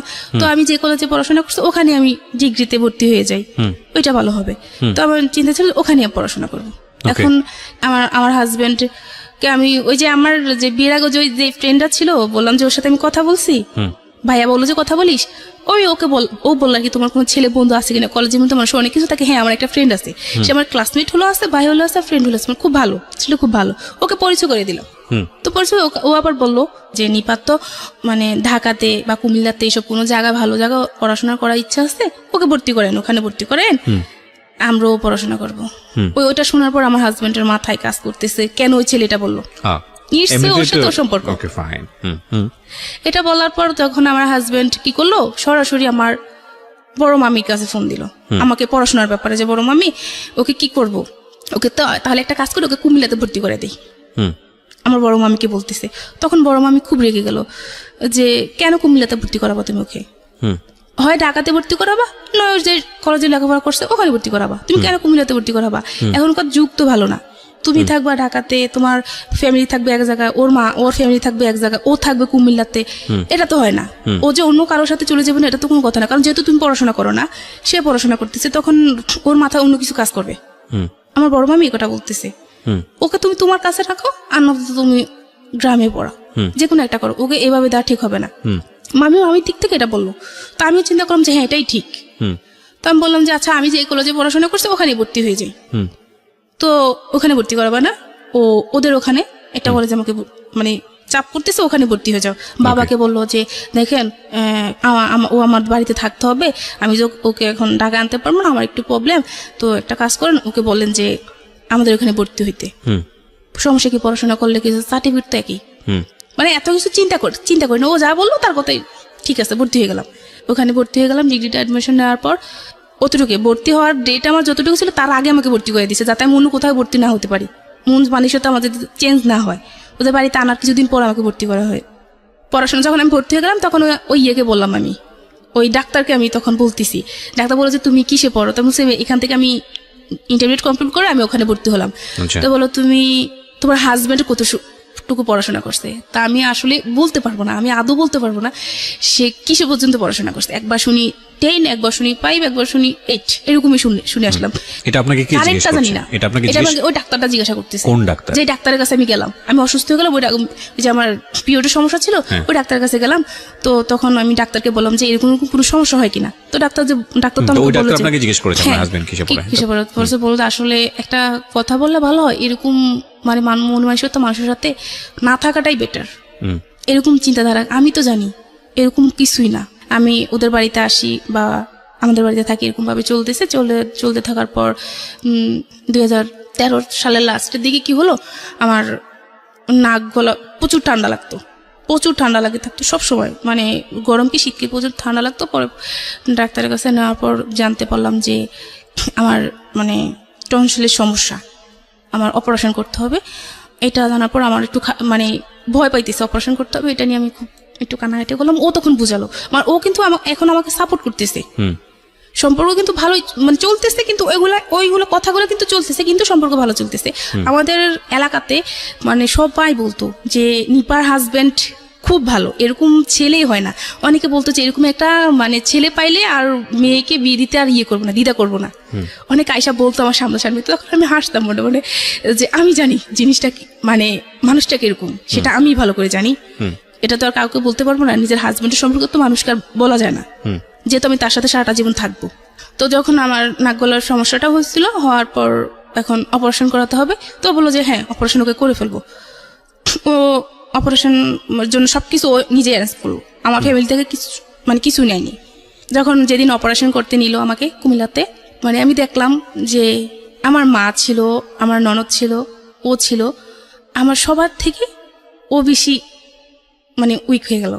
এত খুব সুন্দরভাবে আমাকে বুঝাচ্ছে, মানে খুব ভালোবাসা দিয়ে, যেমনই তুমি ভয় পেও না, হ্যাঁ আমি থাকবো, আমরা অপারেশনের পর আমরা এই জায়গায় সেই জায়গায় ঘুরতে যাবো, খুব মানে ভালোবাসা দিচ্ছে আমাকে, বুঝাচ্ছে। মানে ওই জিনিসটা তার প্রতি আমাকে মানে খুব বেশি দুর্বল করে ফেলে, যে একটা সময় এরকম করে কিন্তু পরে সে আমাকে ভালোবাসা দিচ্ছে। তো দেওয়ার পর কি হলো, আমার অপারেশন করা হলো। অপারেশন করার পর মোটামুটি ভালো চলতেছে। চলার পর 14 সাল চলতেছে। একদিন আমাকে ফোন দিল ঢাকা আসার জন্য। বাড়িতে যেত না ঠিক মতো, বাড়িতে যেতে বলতে বছরে 3 বার যেত, গ্রামের বাড়িতে বছরে 3 বার যেত, আমাকে আনতো মাঝে মাঝে। তো একদিন ফোন দিল যে তুমি আসো, বাড়িতে আসো, ওই ঢাকায় আসো, আসলে বাড়িতে গেলে তো আমার অনেক খরচ, তুমি আসলে আমরা দুজন ভালোভাবে সময়টা কাটাতে পারবো, এটা ভালো হবে না? তুমি সে হ্যাঁ এটা তো ভালো হবে। এটা বলার পর আমি আসলাম, ঢাকায় আসলাম। ঢাকায় আসার পর বললো যে আমাদের বিয়ে তখন 3-4 বছর হয়ে গেল। তো বললো যে চলো আমরা ইয়ে করি, কোনো বেবি হচ্ছে না তখন। তো আমি বললো যে চলো আমরা নামাজ পড়তে যাবো, হাইকোর্ট মাজারে নামাজ পড়তে যাবো। আচ্ছা। তো আমি বললাম যে হ্যাঁ এটা তো খুব ভালো কথা, আসো যাই। তো দুজন মিলে নামাজ পড়লাম, নামাজ পড়ে আসলাম। তো ও আমাকে বললো যে তুমি কিছু চাইও আল্লাহর কাছে, আমি কিছু চাইবো আল্লাহর কাছে। তো আমাকে বললো যে আমি বলবো না, কিন্তু তুমি বলতে হবে তুমি কি চাইছো আল্লাহর কাছে। তো এটা বলার পর আমি কি করলাম, যাক আসলাম, নামাজ পড়ে আসলাম। আসার পর এখন বাহিরে বসে একটা ফুচকা দোকানে বসলাম। বসার পর বললো যে তুমি কি চাইছো আল্লাহর কাছে। আমি বললাম যে বলবো, বলে কি, আমি একটা বেবি চাইছি আল্লাহর কাছে, যে আমার একটা বেবির দরকার, অনেকদিন তো হয়ে গেলো বিয়ে হলো, এখন আমার একটা বেবির দরকার। তো আর কিছু চাইতে পারলাম না, শুধু বেবি চাইতে গেলা। তুমি চাইতে আমার যাতে ভালোভাবে ইনকাম করতে পারি, আমার টাকা পয়সা হোক, তারপরে তোমার বেবি। তোমার মানে বেবি এখন নিতে পারবো না, আমার পক্ষে সম্ভব না এখন বেবি নেওয়া। বললো কি বললো এটা? পরে বলো যে শুনো আমি একটা কথা বলি, তুমি আমার কথাটা শোনো মনোযোগ দিয়ে, এটা করলে ভালো হবে আমাদের। তো বললাম কি? পরে বলে যে আমি তোমাকে ঢাকায় রাখার পর আমি তোমাকে বিভিন্ন হোটেলে দিয়ে আসবো, দিয়ে আসার পর তোমায় মানে তুমি ইয়ে করে টাকা ইনকাম করবা। কি বলেন এসব? মানে হঠাৎ করে এক লোকে আপনাকে এই ধরনের কথাবার্তা বলবে? এটা বলতেছে যে এরকম মানে ইনকাম করব, তারপর আমাদের অবস্থা ভালো হবে, ভালো হলে তারপর আমরা যে বেবি হচ্ছে না ডাক্তার দেখালে বেবি হয়ে যাবে। এটা বিশ্বাস করার মতো কথা না, কিন্তু ঠিক এটাই করছে আমার সাথে। তো আমি বললাম যে কি বলো এটা? পরে বলে যে হ্যাঁ কিছু হবে না, এটা শুধু তোমার আর আমার মাঝে থাকবে। আসো আমরা যে নামাজ পড়ছি, নামাজ পড়ে আমরা ইয়ে করবো যে আমরা কখনোই এই কথাগুলো আমাদের মাঝে থাকবে, যখন একটা সময় আমাদের সবকিছু হয়ে যাবে তখন আর হবে না, মানে এগুলো বন্ধ করে দেব, তখন আমরা ভালোভাবে চলতে পারবো। টাকা পয়সা যখন হয়ে যাবে আমি ভালো একটা বিজনেস করব। ইলেকট্রনিক্সের কাজ করতো, ভালো ইলেকট্রনিক্সের। ও কি পয়সা কড়ির অভাব ছিল? বিয়ে হওয়ার পর আস্তে আস্তে আর কি, প্রথম যখন জানলাম টাকা পয়সা ভালো ছিল, কিন্তু পরে বুঝতে পারলাম যে টাকা পয়সা আসলে তেমন নাই। আচ্ছা, তখন পড়াশোনার খরচ কে দিত? পড়াশোনার খরচ বলতে ভর্তি হয়েছি, ভর্তি হওয়ার পর তার পড়াশোনা করতে পারিনি। ওই কলেজে 2-3 বার জামাইয়ের সঙ্গে থাকতেন না ওই সময়টা? না, আমি ওদের বাড়িতে থাকতাম, আমাদের বাড়িতে থাকতাম, ঢাকায় থাকতাম না। তো যখন ও এটা বললো, যে আমি বললাম যে কি বলো এটা কিভাবে সম্ভব? আল্লাহ তুমি নামাজ পড়ে আয়সা এখন এটা বলতেছো? পরে বলে যে আরে কি হয়েছে, সমস্যা নাই, তোমার আর আমার মাঝে তো থাকবে, এটা তোমার আর আমার মাঝে থাকবো। আমি না, আমি এটা পারবো না। তো বাসায় গেলাম, বাসায় গিয়ে আসতে এই কথাটাই বললো যে আমি নিয়ে আসবো, তো ইয়ে করো। না, আমি এটা পারবো না, আমি এটা পারবো না, তুমি যাই করো না কেন আমি এটা পারবো না, আমাকে বাড়ি পাঠিয়ে দাও, আমি বাড়ি চলে যাবো। ওকে, আল্লাহর ভয় করো, আমরা মূল্যে কি করব, এটা তুমি কি ধরনের কথা বলো? এটা বলে অনেকবার বোঝানোর পর তো বলো যে আচ্ছা ঠিক আছে, ওখানে ঠিক আছে। পরের দিন আমি বাড়িতে চলে গেলাম, কাউকে কিছু বললাম না এটা নিয়ে। বাড়িতে চলে গেলাম। বাড়িতে চলে যাওয়ার পর কি হলো, একদিন আমি ঘরে শুয়েছি, গোসল করে এসে শুয়েছি। তো আমার ছোট দেবর কোথায় থেকে যেন আসলো, আয়সা মানে হঠাৎ করে এসে আমার গালে একটা কিস করলো, করার পর আমি লাফ দিয়ে উঠলাম। লাফ দিয়ে উঠার পর বললাম যে তুমি এটা কি করলা, তুমি এটা কি করলা, এটা কি তোমার উচিত হয়েছে? আমি সবাইকে এখন বলে দেবো। তো বললো যে ভাবি কাউকে কিছু বললেন না। এখন মানে আমি চিন্তা করতেছি কি করবো, ওকে বলবো না আমার শাশুড়িকে বলবো। এর আগেও মানে ইয়ে করতো, আসতো বসতো কাছে বা জড়িয়ে ধরার চেষ্টা করতো, বলছে এগুলো করো না, এগুলো ভালো না, আমি মাকে বলবো, এরকম বলতাম। পর হঠাৎ করে তো ওই দিন সে আমার সাথে সেই কাজটা করলো। করার পর কি করলাম, আমি মানে কাউকে কিছু বললাম না আর, মানে ভাবতেছি কি করব। তো কাউকে কিছু না বলার পর আমি আমাদের বাড়িতে চলে আসলাম। এখন ও বলতেছে যে আমি ওদের বাড়িতে যেতে পার। যাওয়ার পর বললো যে আমি যাব না। কেন যাব না? যাব না, খুব ঝগড়া হচ্ছে এটা নিয়ে, যাব না। পরে বললাম যে কেন যাবো আমি তোমাদের বাড়িতে, তোমার ভাই এই কাজ করছে আমার সাথে, এখন আজকে সে এটা করলো, অন্যদিন যে সে অন্য কিছু করবে না সেটা কোনো মানে শিওর তুমি দিতে পারবা? এটা আমার বাবা শুনলো, আমার কাকা তখন এটা শুনলো। শোনার পর কি করলো, আমার কাকা তখন খুব রাগ করলো যে আমি মেয়ে বিয়ে দিছি একজনের কাছে, আমার মেয়ের সাথে এরকম কেন হবে, আমি এখানে মেয়ে দিব না, এখানে যত কিছু হোক আমার প্রয়োজনে যা করা লাগে আমি আমার মেয়েকে নিয়ে আসবো, আমি এখানে মেয়ে দিব না। এটা বলার পর ও শুনলো এগুলা, বাবা যখন এগুলো বললো ও শুনে ফেললো, ফোনের অপর প্রান্তে ওগুলো শুনে ফেলার পর এখন ও বোঝালো যে থাক, যা হওয়ার হয়েছে তুমি বাড়ি চলে যাও, থাক এরকম করো না, মরি না, ভালোবাসা দিয়ে কথা বললো, ভুলে গেলাম ওদের বাড়িতে চলে গেলাম। এখন ওই যে বাবা এগুলো বললো, বাবাকে নিয়ে ওর চিন্তাধারা অন্যরকম হয়ে গেল। আচ্ছা, এখন আমাদের বাড়িতে আমাকে যেতে দিবে না। যখন বলতাম যে বাবার বাড়িতে যেতে, তখন যেতে দিত না, কেন দিবা না, এই না সে না, এটা বলতাম, চলতে যাওয়া লাগবে না, এই না সে না। আবার যেতাম গেলে মানে ফোন দিত, যদি 1 মিনিট লেট হইতো ফোন রিসিভ করার জন্য তখনই ধরতো, কার সাথে ছিল, ফোন ধরলা না কেন, রাতে ফোন যদি দিত, যদি আমি ঘুমাই থাকতাম ধরতো দেরি হইতো, তো মানে ডাইরেক্ট এগুলো বলতো যে কয়জনের সাথে ছিল এই সেই। তোর বাবা মা, যেহেতু বাবার বাড়িতে আসতে চাইতাম, তো বলতো তোর বাবা মা কি তোকে ব্যবসা করার জন্য কি তোকে নিয়ে আসছে কিনা। তারপর গালাগালি করতো, হ্যাঁ, খুব অকথ্য ভাষা গালিগালাজ করতো। আমি চাইতাম যে না, ওদের বাড়িতে থাকবো, আমি আমার বাবার বাড়িতে থাকবো, ওখানে থাকলে ভালো লাগে, ওখানে ভালো লাগে না। তখন কি হলো, তো ও সন্দেহ করতে শুরু করলো যে আমার বাবার সাথে, যে তোর বাবার সাথে তোর অবৈধ কোনো সম্পর্ক আছে। কি বললো, উনি আমার বাবা, মানে বাবা, বাবা কি তোর কাকা, তোর তো আপন বাবা না, ভেরি ভেরি ইনটলারেবল, তোর তো আপন বাবা না।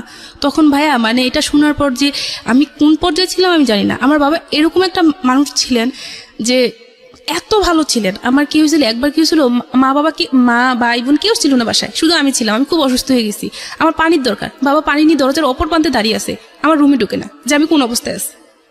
10 মিনিট থাকার পর বাবা বললো কি মা পানি নিবি না, তখন আইসা আমি নিলাম। সেই বাবাকে নিয়ে সেই ধরনের কথা বললো। তখন আমি আমার পক্ষে আর পারতেছি না। তখন আমি আমার দাদুর কাছে বললাম যে দাদি এই হচ্ছে, এখন কি করব।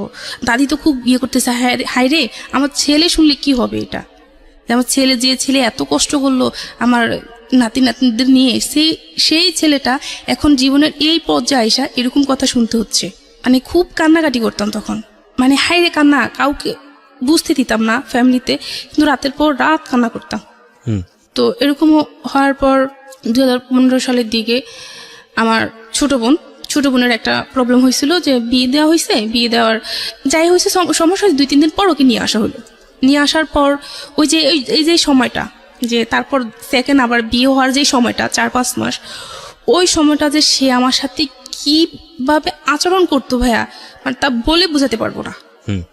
এত বাজে বিহেভ করতো, কিছু হলে বলতো তোকে আমি দিয়ে দেবো, তোকে আমি রাখবো না, তোকে আমি দিয়ে দেবো, এরকম আচরণ করতো, খুব বাজে বিহেভ করতো। একদিন হয়েছিল কি, ওরও ছোট বোনের বিয়ে হয়েছিল, হওয়ার পর ও ছোট বোনের শ্বশুরবাড়িতে বিভিন্ন দিতে হবে, ঈদের টাইমে তো উপহার হিসেবে কাপড় চোপড় দিতে হয়, তো সেই জন্য আমাকে ঢাকায় আনলো, মার্কেটিং করতে হবে, তো এই জন্য ঢাকায় আনলো। তখন কি করলো, ওর নতুন একটা বিজনেস শুরু করলো, এই যে ড্রেসে যে এমব্রয়ডারি করা হয়, যে ইলেকট্রনিক কম্পিউটারে যে ইয়েগুলো আছে না, এমব্রয়ডারি মেশিনগুলো আছে না, ওগুলো আর কি ও নিল, কারখানা করলো, এমব্রয়ডারি কাজ করতেছে। ওর বললো যে ঢাকায় আসলাম, ওনাদের জন্য ড্রেস নিব। তো আমাদের ফ্যামিলিতে আবারও সেই সমস্যা, আগের মতো সমস্যা। তো এখন আমার হাজব্যান্ড ওর বোনকে বলতেছে যে ভাই আমার শ্বশুরবাড়িতে কি কাকে দেওয়া যায়। তো বললো যে একাকে দিস, আমার মাকে বললো যে ওর মাকে একটা দিস, তো ওদের ফ্যামিলিতে তো একটা সমস্যা, ঈদে তো কিছু নিতে পারবে না, ভাইদের অনেক সমস্যা, এখন ওদেরকে একটা দিস। তো ফোন রাখার পর বললাম যে দিবা ঠিক আছে, একজনকে গিফট করবা সেটা ঠিক আছে, কিন্তু তুমি এটা মানে এইভাবে বলবা কেন যে নিতে পারবে না, তাহলে তো এটা করোনা করা হয়েছে, আমার মাকে দিতে হবে না, তোমাদের কিচ্ছু দিতে হবে না। এটা নিয়ে মানে ওর সাথে আমার মোটামুটি ঝগড়া শুরু হয়ে গেছে। ঝগড়া শুরু হয়ে যাওয়ার পর আমি একটা পর্যায়ে বললাম যে তুমি আমাকে এখন মার্কেটে নিবা না, মানে মার্কেটে যাওয়ার জন্য রেডি হচ্ছে, তুমি আমাকে এখন মার্কেটে নিবা না। যদিও তখন মানে এটা আমার বলা ঠিক হয়নি, আমি এটা বলে ফেলছি যে তুমি আমাকে মার্কেটে নিবা না, এই জন্য আমার সাথে এরকম করতেছো, ঝগড়া করতেছো। তো প্রথম তো ইয়েটা আমিই শুরু করলাম। ওইটা বলার পর আমি যদি না বলতাম তাহলে এটা হতো না। তখন পরে বুঝতে পারলাম যে দুষ্টা আমার ছিল। তো এরকম যখন ঝগড়া একটা পর্যায়ে ঝগড়া চলতেছে, আমি বললাম যে তুমি নিবা না। এটা বলার পর কি করলো, খুব রাগ হলো। রাগ হওয়ার পর একটা দিয়ে লাঠি দিয়ে আমাকে একটা পিটা দিল, মানে খুব জোরে একটা পিটা দিল। দেওয়ার পর আর কি ওই বাঁশের ইয়েটা ছিল, তো ছিল ওর হাতের ভিতরে ওই বাঁশের ইয়েটা ভেঙে ঢুকে গেছে। ওরও রক্ত বের হচ্ছে, আমারও রক্ত বের হচ্ছে, মানে খুব রক্ত বের হচ্ছে। এখন আমার যে রক্ত বের হচ্ছে আমার ওটা খেয়াল নাই, ওর রক্ত বের হচ্ছে, আমার ওটাই মাথায় কাজ করতেছে। ওর রক্ত বের হচ্ছে, মানে ওরে আমি ঝরাই ধরতেছি, তোমার হাতে রক্ত বাড়া ইয়ে করতেছে, দেখো আমি ওষুধ দিয়ে এসে, মানে ও তো আমাকে তখন ফেলে দিচ্ছে, ঝাড়া দিয়ে ফেলে দিচ্ছে যে না সর, তোর লাগবে নেই না সেই না। এখন ও খেয়াল করলো যে আমার হাত তো কেটে গেছে, তখন ও আবার ওর হাত রেখে আমার ইয়ে করলো। মানে এই যে দুইজনের যে একটা ভালোবাসা নিয়ে বিষয়টা হচ্ছে ওদের মধ্যে কিন্তু লাভ ছিল, সো এগুলো নোট করার মতো।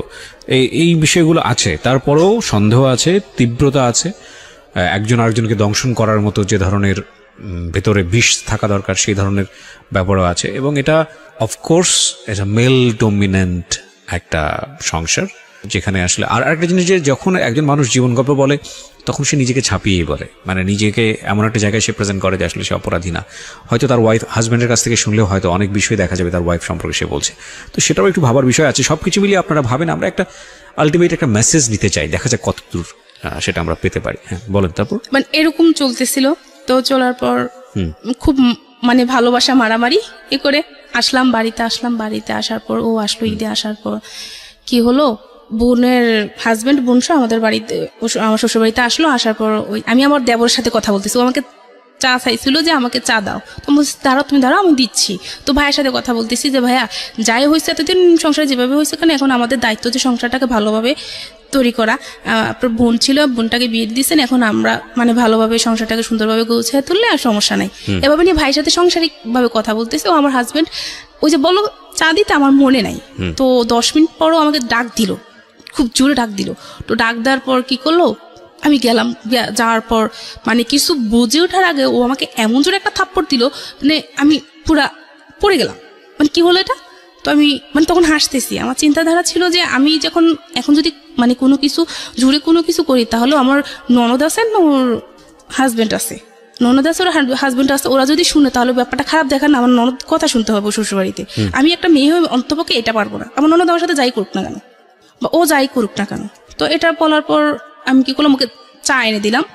আমার মা আমার ছোট বোন তখন ওদের বাড়িতে ছিল, অন্য ঘরে ঘুমালো। তো আমি কি করলাম, ওকে চা এনে দিলাম। চা এনে দিলাম, ও কি করলো, হাত থেকে পিরিচ ছিল, পিরিচটা ফেলে দিয়ে গায়ের ভিতরে আমার চা ঢেলে দিল, গরম চা পিঠে। Very bad. ঢালার পর আর কি তারপরে কিছু করি না, তখন ওর পায়ে ধরে বসেছি যে জানে একটা কথাও বলো না, তুমি চা বলার পরে বললো ঘরে নতুন জামাই আছে, মানে এভাবে বলতেছে ওকে, জান পাখি যা আছে এগুলো বলে মানে। তারপর শুলাম, শোয়ার পর চোখ বন্ধ করলাম, কতক্ষণ পর আবার দেখি আমার গায়ে মারতেছে, মানে এতক্ষণ কিসের কথা বলতে কার সাথে? আমার দেবরের সাথে। হ্যাঁ আমি তোকে বললাম। এখন মারার পর এখন আমার শাশুড়ি হঠাৎ করে উঠলো, উঠে দেখে যে এরকম হচ্ছে। তো আমার শাশুড়ি কি শুরু করলি, এখন আমার শাশুড়িকে বকতেছে আপনার হাজবেন্ড, হ্যাঁ, যে খেয়াল রাখে না কিভাবে চলতেছে ঘরের ভিতরে, ওরা এসব খেয়াল রাখে না, মাকে খুব বকতেছে। তো মানে আপনাকে মারছে কেন? ওনার ভাই থেকে তো শাসন করা উচিত ছিল। ওদের সাথে না, ভাইয়ের সাথে আমরা খারাপ কোনো কথা বলতেছি না, ভাই তো খারাপ কিছু বলতেছে না আমাকে, আমি তো সংসারের বিষয়ে কথা বলতেছি। তো ওর মাথায় কি আমি তো সেটা বুঝতে পারতেছি না, ও কেন এরকম করতেছে। একটা সময় সে আমাকে ভালোবাসতেছে, আমার অসুস্থ হয়ে গেলে মানে আমাকে সে কি করবে, শুধু চিন্তাধারা এটা থাকে যে কোন ডাক্তার দেখালে আমাকে ভালো হবে, কোথায় নিলে আমাকে ভালো হবে, তার মাথায় শুধু এসব কাজ করে। আবার 19 থেকে 20 হতে গেলে আবার মারামারি গালাগালি, মানে খুব এরকম চলতেছে। চলার পর তখন পরের দিন আবার এটা মিটমাট হয়ে গেল, নিজে সব মিটমাট করে ফেললো। আমার মা ছিল ওদের বাড়িতে, তখন আমার মাকে আমার শাশুড়ি বললো, আমাকে মারছে সেটা বলে নাই, বললো যে গালাগালি করছে। পরে আমাকে বললো যে মা কি হয়েছে, তো মা কিছু হয় না, আমি সব শুনছি। তখন মার কাছে তুমি স্বীকার গেছি যে মা এরকম এরকম হয়েছে। তো মা বিশ্বাস করতে পারে না যে মা জামাই এরকম করবে, মানে আমার ফ্যামিলির কোনো মানুষ জানে না যে আমার হাজবেন্ড এরকম করতেছে আমার সাথে। ছোট আন্টি একটু একটু জানে, ছোট আন্টিকে একটু একটু জানি, পরে ছোট বোনকে একটু একটু বলতেছি, ওকে সম্পূর্ণ বলতেছি না। তো এরকম চলতে থাকলো। তো একটা সময় কি হলো, ওই যে ওর চললো, মানে বিজনেসটা শুরু করলো। তো একদিন আমাকে ফোন দিয়ে বললো, 2016 সালের দিকে কোরবানি ঈদ ছিল, তার 2-3 দিন আগে, 3-4 দিন আগে আর কি। আমি ঢাকা এসে দেখা দেখে বেড়ে আবার দেশে গেলাম। যাওয়ার পর ও ফোন দিল আমাকে, ফোন দিয়ে বললো একটা কথা। বললাম যে কি? বলে যে মানে আমার যদি বিজনেসটা মানে একটু ভালো হয় তাহলে তুমি আমাকে হেল্প করবা। করবো না কেন, মানে ও বিজনেস করার জন্য আমি আমার ফ্যামিলি থেকে টাকা পয়সা এনে দিছি। যখন ও ব্যবসাটা শুরু করে তখন আমার ফ্যামিলি থেকে টাকা পয়সা এনে দিছি। হ্যাঁ, তো এখন এনে দিলাম, এখন যদি সামনে কিছু লাগে, আমার যতটুকু লাগে আমি হেল্প করব। তো বললো যে অন্য উপায় কি? তখন বললো যে আবারও সেম সেটা, যখন বাহিরেতে, যখন আমাদের মিশন আরো বাড়াবো, তখন বাহিরে আমরা কাজটা মালটাল সেল দিব, তখন যখন বাইরে আসবে তখন তাদেরকে খুশি করাতে পারবো না। কি বলতে চাও তুমি সেটা বলো। ওকে। তো বললে যে কেন বুঝো না? তা আমি বলছি যে আমার পক্ষে সম্ভব না। আমার ঘুরে ফিরে আপনাকে ওই জায়গাটায় নিয়ে যাওয়ার চেষ্টা করছে। তখন আমি ওর সাথে রাবিব করলাম যে তুই কেন এরকম করতেছিস আমার সাথে, আর আমি কার জন্য করবো? তোর ভাই বোনের জন্য কেন করবো? আমি ওদের সাথে আমি কোনো অন্যায়ভাবে চলতেছি না, তোর ভাই বোনের জন্য কেন আমি এটা করব? আমার বাচ্চা আছে, আমি কাকে খাওয়াবো? আমার একটা বাচ্চাও নিতেছে না। বাচ্চা নেওয়ার কথা বলে যে এখন নেওয়া যাবে না। বাচ্চা নেওয়ার জন্য ফোন দিলে বলতাম যে আমার বাচ্চার দরকার, এসে তখন কি করতো, সে বলতো যে আমি পারবো না, বাচ্চা নিব, এখন নিতে পারবো না, এখন নিলে আমার ফ্যামিলি দেখবে কে? তোর বাচ্চা নিলে এখন আমার কিডনি বিক্রি করতে হবে, কিডনি বিক্রি করে তারপর আমার সংসার চালাতে হবে, আমি এখন বাচ্চা নিতে পারবো না, এইসব বলতো। তখন এটা যখন এদিন এটা বলছো, ওর সাথে আমি খুব রাগ করছি, তুই তুকারি করে কথা বলছি, মানে খুব ঝগড়া করছি ওর সাথে। আমি ঝগড়া করে তখন চিন্তা করলাম যে এখন কি করা যায়। তখন ঢাকায় যখন আসতাম না, তখন মাঝে মাঝে আপনার জীবনের গল্প আমি শুনতাম। আচ্ছা, জীবনের গল্প আমি শুনতাম। তো ওখান থেকে যে একটা কথা বলতে না, যে যা করব মানে ভেবে চিনতে, একটা সিদ্ধান্ত নেওয়ার আগে ভেবে চিনতে সিদ্ধান্ত নিতে হবে, হুটহাট করে কোনো সিদ্ধান্ত নেওয়া যাবে না। এইসব বলতেন বা আপনার কথার মানে বোঝানোর ইয়াটা আমার খুব ভালো লাগতো, শুনতাম।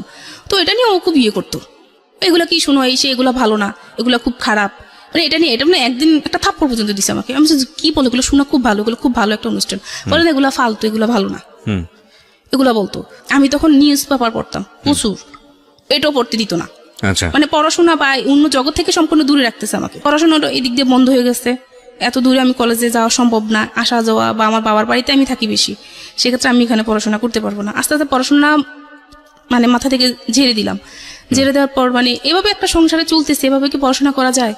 দৈনিক এসব নিয়ে ঝগড়াঝাটি, আমি ভালো না, আমি খারাপ, আমি অন্য কারোর সাথে ছিলাম, আমার বাবাকে নিয়ে সন্দেহ, এভাবে নিয়ে সবকিছু মিলিয়ে একটা মানুষের পক্ষে সম্ভব না। আমিও অসুস্থ, দিনের পর দিন অসুস্থ থাকতাম। তো এই যে অসুস্থ থাকতাম, সেই দেখতো ডাক্তার, সেই দেখাতো। আমার অ্যাপেন্ডিসাইটের সমস্যা হয়েছিল, অপারেশন করেছি, সেই করছে এগুলা। 1 টাকা আমার ফ্যামিলি থেকে দেওয়া হয়নি, সম্পূর্ণ কিছু ও খরচ করলো। তখন ভাবতাম যে সে আমাকে ভালোবাসে, আমি তাকে ভালোবাসি, তাকে ছাড়া আমি একটা মিনিটও চিন্তা করতে পারতাম। মানুষটা ভালো, হয়তো বা তার সমস্যা কিছু। তখন আমি আমার ননদকে বললাম যে তোমার ভাই তো এরকম করতেছে।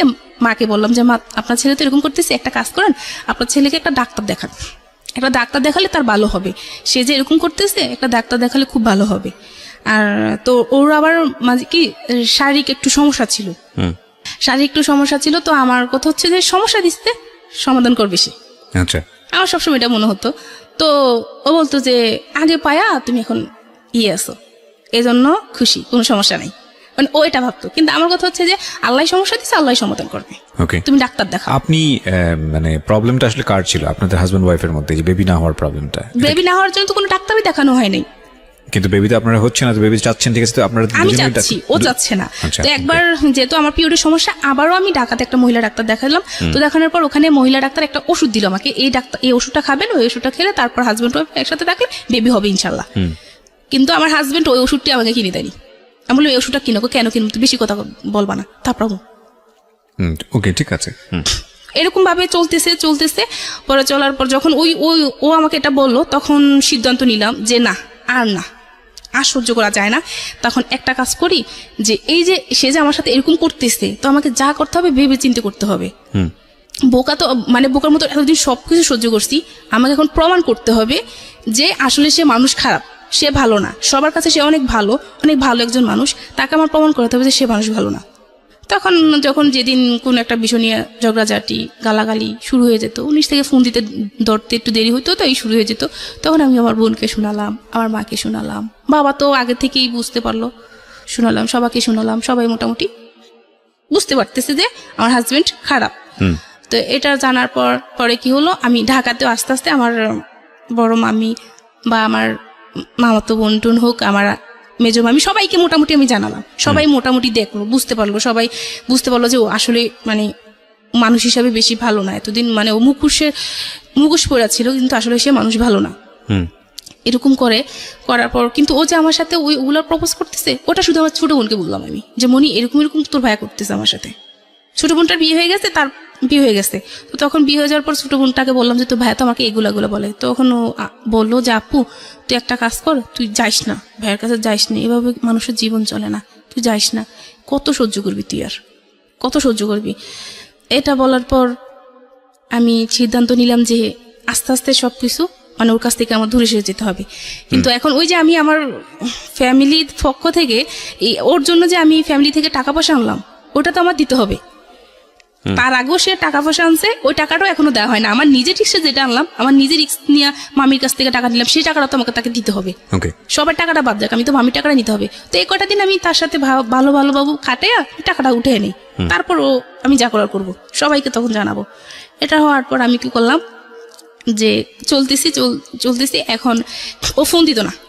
এখন একটা পর্যায়ে কি হয়ে গেল, ঠিক মতো ফোন দিত না। এই যে ঝগড়াঝাটি এসব চলতেছে, একটা সময় সে আমাকে ফোন দিত না। তো ফোন দিত না, তখন খারাপ লাগতো, ভালোবাসার মানুষটা ফোন দিচ্ছে না, মানে খুব খারাপ লাগতো। তো তখন আমি ফোন দিতাম যে জান তুমি ফোন দিচ্ছ না কেন?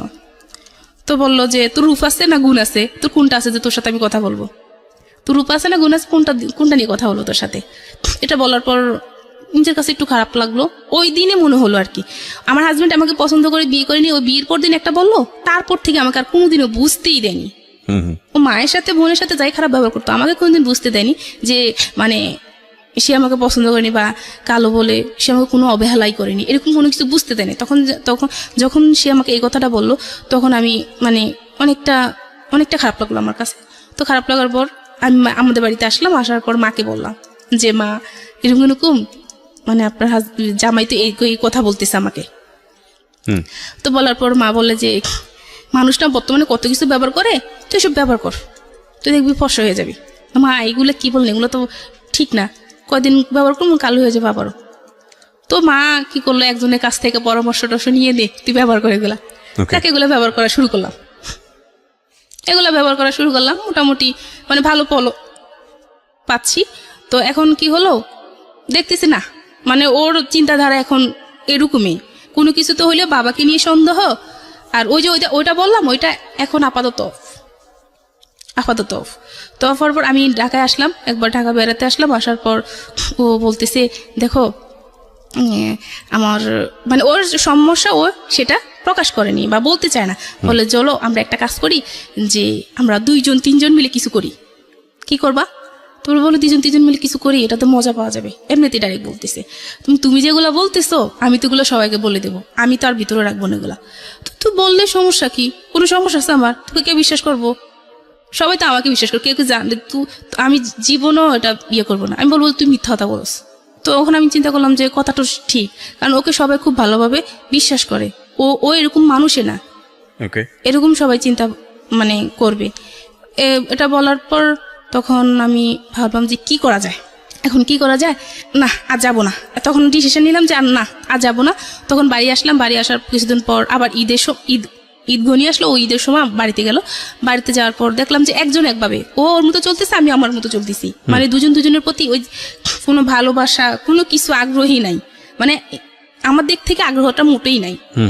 আমার দিক থেকে আমি আগ্রহটা অনেকটা কমিয়ে দিছি, যে না এই লোকটার সাথে আমি আর কোনোভাবে সম্পর্ক মানে সামনে আর আগাবো না। যে লোকটা মানে আমার সাথে এরকম করতেছে। করার পরে কি হলো, আমি ওর সাথে কি নিয়ে জানি খুব ঝগড়া হলো আমার সাথে। ঝগড়া হওয়ার পর আমি বাবার বাড়িতে চলে আসলাম ঈদের টাইমে। চলে আসার পর এখন ডিসিশন নিলাম যে আমি আর যাবো না, ওর ভাত আর খাবো না, এরকম চিন্তা করে সবাইকে বলে দিলাম। তো সব বলে কি হয়েছে, বললাম যে এরকম করতেছে, আমার পক্ষে সম্ভব, আমি তো একটা মানুষ। এই যে এত কিছু হচ্ছে ওর সাথে, আমার সাথে ওর ফ্যামিলির প্রতি কখনো আমার কোনো কর্তব্যবোধ, কোনো কিছু আমার কমতি নাই, তাদের সাথে আমার যা করা দরকার তাই করতেছি। আর এরকম করতে তারপর আমি কি করলাম, বাবার বাড়ি চলে যাওয়ার পর তো আমার বড় মামির সাথে কথা হলো যে এরকম এরকম চলে আসবো। তো মামি বললো যে আচ্ছা ঠিক আছে, তুই একটা কাজ কর, তুই ঢাকায় চলে আস। ঢাকায় এসে কদিন থাকা আমাদের এখানে, মানে উনি তো সবার চিন্তাধারা ছিল কদিন ঢাকায় থাকলে মানুষের সাথে আস্তে চেঞ্জ হয়ে যাবে। আর আগের সময় তো মানুষ এরকম হয়। তো ওদের বাড়িতে ছিল, আমি তখন ঢাকায় চলে আসলাম। ঢাকায় চলে আসার পর ওর সাথে আমার সাথে যোগাযোগ, একদিনে 2 দিন ফোন দিয়েছিল, বলছিলাম যে তুই আমার ফোন দিবি না, মানে তুই তুকারি করতাম তখন, তুই আমার ফোন দিবি না, তোর সাথে আমার কোনো কথা নাই, আমি তোর ভাত খাবো না। এ বলে ওর সাথে ফোন রেখে দিলাম। রেখে দেওয়ার পর ওর সাথে আমার সাথে কোনো যোগাযোগ নাই। তো মামার বাসায় গেলাম, মামার বাসায় গিয়ে চলতেছে এরকম। মামার বাসায় গিয়ে 18 দিন ছিলাম। 18 দিন থাকার পর আমার চিকুনগুনিয়া হয়েছিল। চিকুনগুনিয়া হওয়ার পর তো আমি যে ডাক্তারের কাছে নিতে পারতেছি না, এত অসুস্থ, বা সমস্ত শরীর ব্যথা, তো আমি নামতে পারতেছি না। ওইটা আবার মামার বাসায় যে দারোয়ান উনি দেখছে। তো মামার বাসায় যে দারোয়ান, ওই দারোয়ান আবার ওকে চেনে, আমার হাজবেন্ডকে খুব ভালোভাবে চেনে। তো চেনার পর ও লোকটা রাস্তা দিয়ে যাওয়ার সময় ওই লোকটা ডাক দিল, যে বললো যে ভাই এরকম এরকম ভাবি তো খুব অসুস্থ, ভাবি তো এরকম এরকম ঢাকায়, আপনি আসেন নাই যে, ভাবি এরকম অসুস্থ। কি বললাম, বলছে হ্যাঁ, মানে ও তো ওই দিনই জানলো যে আমি ঢাকায়। এরা মাঝে কোনো কারোর সাথে কারো যোগাযোগ নেই, না আমার শ্বশুরবাড়িতে কেউ আমাকে ফোন দিচ্ছে, না আমার হাজবেন্ড আমাকে ফোন দিচ্ছে। তখন যখন ও জানলো, ও সাথে সাথে আসলো, সাথে সাথে আইসা না ও ফোন দিল। ফোন দেওয়ার পর তখন আমার বড় মাই ফোন রিসিভ করলো, বললো যে আচ্ছা ঠিক আছে তুমি আসো, দেখি কি করা যায়, আসো। এখন ও আসলো। আসার পর তো মানে ও আমায় দেখে আর কি কান্নাকাটি করতেছে, আমি খুব অসুস্থ হয়ে গেছি, ও খুব কান্নাকাটি করতেছে, করতেছে, তুমি এতদিন পর্যন্ত ঢাকায়, অথচ আমাকে জানালা নাই না সেই না। তো আমার তো ওর সাথে খুব রাগ, তোর সাথে আমার কিসের কথা, আমি তোর সাথে থাকবো না, তোর সাথে আমার কোনো কথা নেই। তখন বড় মামি বললো যে এত কথা বলিস না, রুমে আস, বসা কথা বলি, দেখি কি হয়েছে তোদের। তো এটা নিয়ে কি করলো, সবাই মিলে বসলাম, আমি, বড় মামি, ছোট মামি ছিল, ছোট মামি আর একটা লোক ছিল, উনি সব বসলাম। তো বসার পর বললাম যে মামি আমার সাথে এরকম এরকম করতেছে, মানে এর সাথে কিভাবে আমি থাকি, মানে ওই যে যেটা করতে বলতেছে এটা বলি নাই, শুধু বলতেছে যে সে কাকাকে নিয়ে আমাকে নিয়ে সন্দেহ করে, আমি কিভাবে থাকবো বলেন ওর সাথে। তো এটা বলার পর আমার মামি তখন বলে কি বলে এটা, তো তখন শিখে গেছে, হ্যাঁ আমি এটা বলছি, ও এটা করে, মামির কাছে শিখে গেছে এটা, যে হ্যাঁ ওটা করে। তখন আমার মামিও পুরো স্তব্ধ হয়ে গেল, সবাই উপস্থিত সবাই স্তব্ধ হয়ে গেল যে ওইটা কি বলে, মানে ফেরেশতা তুলে একটা মানুষের নামে সে কি বললো এটা বলার পর সবারই মানে মাথায় ঠিক মতোই গেল যে এই জামাই ভালো হবে না, আর এই মেয়েকে এখানে রাখা যাবে না। এখন সে খুব কান্নাকাটি করতেছে, আমার মামির কাছে যাচ্ছে, আমার পায়ে পড়তেছে, আমার পায়ে ধরতেছে যে তুমি আসো, আমাকে একটা বার সুযোগ দাও, আমি ঠিক হয়ে যাবো, তুমি আসো। তো যখন এই 18 দিন ছিলাম না, তা 18 দিনের মাঝে আমার ফোনে একটা ইমুতে একটা ফোন আসতো, খুব ফোন আসতো। তো লোকটা আমি বলতাম যে ফোন দিয়েন না, বা আমার মামাতো বোন, ভাই, মামি সবাই শুনতো যে আমি লোকটা খুব বকা দিতাম। আমি ব্লক করতাম, ব্লক হতো না, মানে বুঝতে পারি না ব্লকটা যে প্রোফাইলে গিয়ে ব্লক করলে ব্লক হয়, এটা আমি বুঝতাম না, মানে ততটা ছিল না আমার। তো খুব ফোন দিচ্ছে, তখন ও আমাকে বুঝাচ্ছে আসো শোনা, এভাবে কেমনে হইব, আসো আমি এখন ডাক্তার দেখাবো, তোমাকেও ডাক্তার দেখাবো, আমিও ডাক্তার দেখাবো, আমরা বাচ্চা নিব, আমরা মানে সংসার করব। তো আমি বললি যে তখন চিন্তা করলাম যে মানুষটা যে এত কান্নাকাটি করতেছে, তাহলে একটা কাজ করি, তাকে বলি যে আমাকে যে সে এত সন্দেহ করে, তাহলে তার কাছে আমাকে রাখো, সে আমাকে গাছতলায় রাখুক, গাছতলায় থাকবো, সমস্যা নেই, তার সাথে আমি থাকবো। তো বললাম যে আমি তোমার কাছে থাকবো, আমাকে নিয়ে যে তোমার এত সন্দেহ, তাহলে আমি একা থাকবো না, আমি তোমার কাছে থাকবো, যাতে তোমার সন্দেহটা দূর হয়ে যায়। বলেছে আচ্ছা ঠিক আছে। তো যে রুম ছিল ওই রুম ভালো ছিল, আমি যতটুকু জানি যে রুমটা ভালো, 4 তলা রুম আছে, একটা রুম 2 জন মিলে থাকবো, একটা রুম তো 2 জনের জন্য এনাফ, 2 জন মিলে থাকবো, খাবো, খুব ভালো, রাজি হলাম। তো ওকে তখন যখন আসবো তখন আমি ওকে বললাম আর কি যে শুনো, আমার ফোনে না মানে একটা নাম্বারে খুব ফোন আসতেছে, তুমি দেখো, এটা দেখে আবার তোমার তো আবার সন্দেহবাজ মানুষ, আবার সন্দেহ করো না, এই নাম্বারে ফোন আসতেছে, তুমি আমাকে সন্দেহ করো না, মানে এরকম আমি ব্লক করতেছি কিন্তু ব্লক হচ্ছে না। তো আচ্ছা ঠিক আছে, সমস্যা নেই। তো এটা বলার পর ওর কাছে আসলাম, ওর বাসায় নিয়ে আসলো আমাকে, যখন কানাকাটি করে সবাই বুঝালো আচ্ছা ঠিক আছে যা, আসলাম ওর বাসায় আসার পর আমার ছোট বোনের হাজবেন্ড তখন বাইরে ছিল, তো ফোন দিত, আমার বোনে ফোন দিছিল, কথা বুঝি না আমি। তো কি করলো, SMS করলো যে আপু আমি তো কথা বুঝতেছি না, তো আমি রাতে আপনাকে ফোন দিব, এটা SMS করে লিখে দিল যে রাতে আপনাকে ফোন দিব, তো আচ্ছা ঠিক আছে রাতে ফোন দিবে। ওইটা ওর হাতে বললো যে রাতে ফোন দিবে, ওর সাথে তোমার কিসের কথা রাতে? তোমার ছোট ভাই, কি বলো তুমি? ও ছোট ভাইরা তো এরকম করে সেরকম করে, মানে আবারও চিন্তাধারা অন্যরকম যে আমার বোনের হাজবেন্ডের সাথে আমার কি সম্পর্ক, ও কেন আমাকে রাতে ফোন দিবে। এটা নিয়ে আমার গিমজিম এই 2 দিন না হতে আবার গিমজিম শুরু হয়ে গেছে, কি যে একটা অবস্থা ঝগড়াঝাটি। তো আমি বুঝাতে লাগলাম যে এরকম করো না, এসব চিন্তা ছাড়ো, এসব চিন্তা ছাড়ো, ভালো হয়ে যাও, ভালো হয়ে চলি, এটা ভালো হবে। আমি একবার চলে গেছি, তারপরে আবার আনছো, এখন আবার এরকম করতেছো না, সে বুঝতেছে না। তখন আমিও খুব রাগ করলাম, রাগ করে ওর সাথে তুই তুকারি করে আমিও ঝগড়াঝাটি করা শুরু করলাম, কেন এরকম করতেছিস তুই, মানে তুই তুকারি করে কথা বললাম। তো যাক, ওখানে আবার শান্ত হয়ে গেল, আবার সব ঠিকঠাক।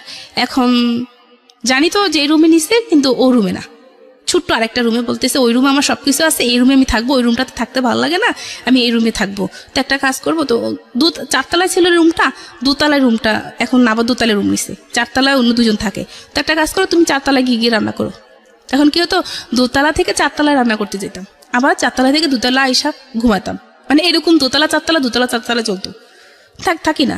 থাকি না, সমস্যা কি, মানে এটা দেখি না মানুষটা ভালো হয় কিনা। তখন কি হলো, ওই যে বললাম ইমুতে একটা ছেলে আমাকে ফোন দিছিল, তো ওই ছেলেটা একদিন ফোন দিল, ফোন দেওয়ার পর আমি বলতেছি দেখে আমি ব্লক করতে পারতেছি না, তুমি ব্লক করে দাও। আর যেহেতু ফোন দিচ্ছে, ফোন রিসিভ করার দরকার নাই, আমি তো লোকের সাথে কথা বলার কোনো দরকার নাই। তো এটা নিয়ে আবার ঝামেলা শুরু হয়ে গেল। তো ওই লোকটাকে ওই দিনে আমি কিভাবে জানি প্রোফাইলে গিয়ে আমি ব্লক করে দিলাম, শেষ। ওই দিনে ওই কাহিনিটা ওখানে শেষ, এটা নিয়ে ঝগড়া হওয়ার পর ওইখানে কাহিনিটা এটা শেষ। এখন কি করতো, রাতের বেলা আসতো, ঘুমাইতাম বা আমি শুয়ে থাকতাম, মানে হঠাৎ করে ওর কি মেজাজ খারাপ হইতো জানি না, কোনো কিছু হইলে আমার আঙ্গুল দিয়ে খোঁচায় শরীরের ভিতরে খোঁচাইতো। ও মানে তুই কার সাথে কথা বলিস, কয়জনের সাথে কথা বলিস, মা তুলে গালিগালাজ করতো।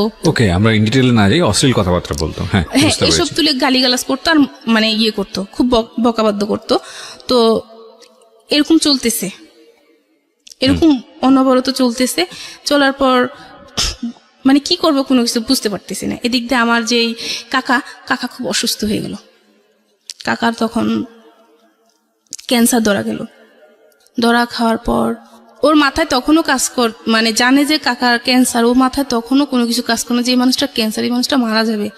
এখন এই মানুষটাকে নিয়ে কথা না বললে কি নয় না, ওর এখন এগুলাই বলতেছে, কাকাকে নিয়ে সম্পর্ক বা বোনের হাজব্যান্ড। এখন ওই যে ওগুলার অফার আর করেনি, ওই দিনকার পর থেকে করার পর, রাগারাগি করার পর ওই প্রপোজগুলো আর করেনি। তো এখন বাবা অসুস্থ, বাড়ি থেকে একটু ফোন দিতে পারতো না।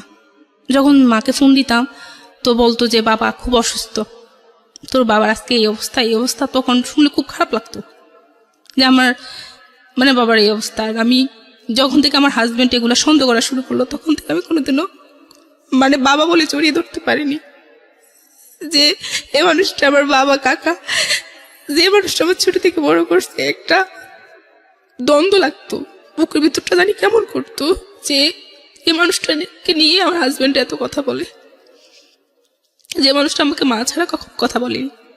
আমার সন্তান নাই, কিন্তু আমার বাবা আমাকে মা ডাকতো, ওইটাই আমার আল্লাহর কাছে শুকরিয়া ছিলাম। তো এখন এরকম চলতেছে। চলার পর আমি একদিন কি করলাম, আমার মামার বাসায় গেলাম। আমার মামাতো বোন, আমার খালাতো বোন সবাই ছিল বাসায়। আমি গেলাম ওদের কাছে, গিয়ে মানে কয়েকদিন থাকলাম, 3 দিন থাকলাম আর কি।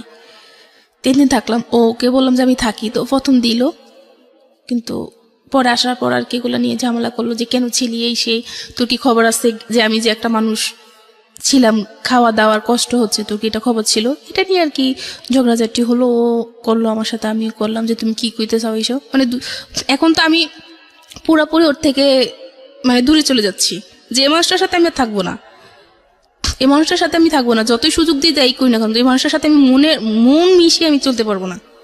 যে মানুষটা আমার সাথে এরকম করতেছে, দিনের পর দিন আমাকে এরকম অত্যাচার করতেছে, মানসিকভাবে এরকম অত্যাচার রাখতেছে। যে ডাক্তার দেখার ছোট, কিন্তু এগুলা দিয়ে তো সে আমাকে শান্তি দিচ্ছে না। একটা মেয়ের শান্তি কিসে? স্বামী, এই স্বামীর কাছে তো আমি শান্তি পাচ্ছি না। তো এটা নিয়ে খুব ঝগড়া হলো। একদিন রাতে খুব ঝগড়া হলো। ঝগড়া হওয়ার পর মানে একটা পর্যায়ে ও আমাকে খুব মারলো, অনেক মারলো। মারার পর আমি আমার ভাইকে ফোন দিলাম যে আমার এই করছে, আমাকে মারছে। মারার পর কি করলো, ভাই আসলো পরের দিন। আসার পর ভাই আসা দেখলো যে আমার গলায় করে মানে মারছে তো দাগ পড়ে গেছে ইয়ে করছিল সবকিছুতে দাগ পড়ে গেছিল। তো যখন ভাই বললো যে এগুলা কি, ও বললো যে ভাইয়া ওর তো আসলে অ্যালার্জির সমস্যা, এই কারণে এরকম। ওকে আমি কিচ্ছু করিনি, মানে ও যে এত মারতো, ও বলতো যে আমি একটা থাপ্পড় দিছি, ও এখনো পর্যন্ত স্বীকার যায় যে আমি একটা থাপ্পড় দিছি, ও আমি কখনো ওকে মারিনি। আমি বললাম যে আমি চলে যাবো, তা আবার বাড়িতে চলে গেলাম। বাড়িতে চলে যাওয়ার পর এখন আমার শ্বশুর শাশুড়ি ননদ দেবর সবাই বুঝাচ্ছে যে আরেকটা সুযোগ দেওয়া, আসো। ও কান্নাকাটি করতেছে, দেখো তুমি ছাড়া আমার কেউ নাই, আমি ভুল করছি, আমাকে ক্ষমা করে দাও, তুমি আসো। তখন পুরোপুরি ভাবলাম যে ওর মাথায় আসলে সমস্যা আছে। এই যে এই করতেও সমস্যা করে না, আবার এরকম করতেও সমস্যা করে না। আমার শাশুড়িকে ননদকে সবাইকে আবারও বললাম যে ওকে ডাক্তার দেখান। আমি তো দেখাতে পারবো না, আমি দেখাতে গেলে আবার অন্যরকম করবে, ভাববে যে আমি অন্য কিছু করতে চাইতেছি। ওকে ডাক্তার দেখান, ডাক্তার দেখালে ভালো হবে। এটা বলার পর এখন আমার শ্বশুর বলতেছে না আমরা মানে আমি যখন বলতেছি আমি যাব না, আমি যখন বলতেছি আপনার ছেলে এরকম এরকম এরকম করতেছে, মানে যখন কারিগলাসগুলো সব বলে দিচ্ছি যে এরকম এরকম কারি দেয়, আমি কিভাবে থাকবো। পরে উনি বললো, ওকে চাপ দিল যে এই বউকে যদি না রাখিস তাহলে তোকে বাড়িতে উঠতে দেবো না, আমি এই বউকে যাই। তো শ্বশুর বাড়িতে মোটামুটি খুব ভালোই ছিল, শ্বশুর খুব আদর করতো আমাকে। তো এটা বলার পর ও আবার বুঝালো যে তোমার জন্য আমি আবার ইয়ে করবো, মানে বাবার বকা শুনলাম, আইসা যাও। এখন একদিন মেজো ভাই বলতেছে মাকে যে ওকে ইয়ে করেন, পাঠায় দেন। তা আমি বলতেছি না আমি যাব না। তখন মেজো ভাই বলতেছে ও কেন, কি করবে না, আইসা কি করবে, মেয়েদের জীবন এরকম, এটাই ভাবতে হবে। এরকম করে মানে কতদিন। এখন কিন্তু আস্তে আস্তে মাকে ওসব বললাম, আমি খুলে বললাম যে মা এরকম এরকম করতেছে, ও এরকম এরকম বলতেছে, আমি কিভাবে যাবো ওখানে, কিভাবে থাকবো। তো মা এক মুখে বলে যে যা, আর এক মুখে বলে যে যাইস না, এরকম মানে মা এরকম বলতেছে, কি করবে মাও ভাবতেছে না।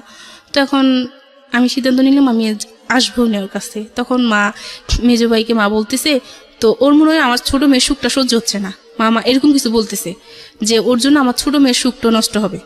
মা যখন এটা আমাকে বললো, তো বলার পর আমি অনেকটা কষ্ট পেলাম যে মা এটা বলতে পারলো, আচ্ছা ঠিক আছে আমি চলে যাই। পরে আবার চলে গেলাম, আবার ঢাকায় চলে আসলাম। আসার পর চলতেছে। তো এর মাঝে একদিন কি হলো, আমি ওর সময় বাড়িতে আসলাম ঈদে। আসার পর আমি যেহেতু একা থাকি, সবসময় একা থাকি, বাচ্চা কাচ্চা নাই, তো সেই ক্ষেত্রে কি করলো, নিজে আমাকে ফেসবুক আইডি খুলে দিল যে এটা চালাও, মন ভালো থাকবে।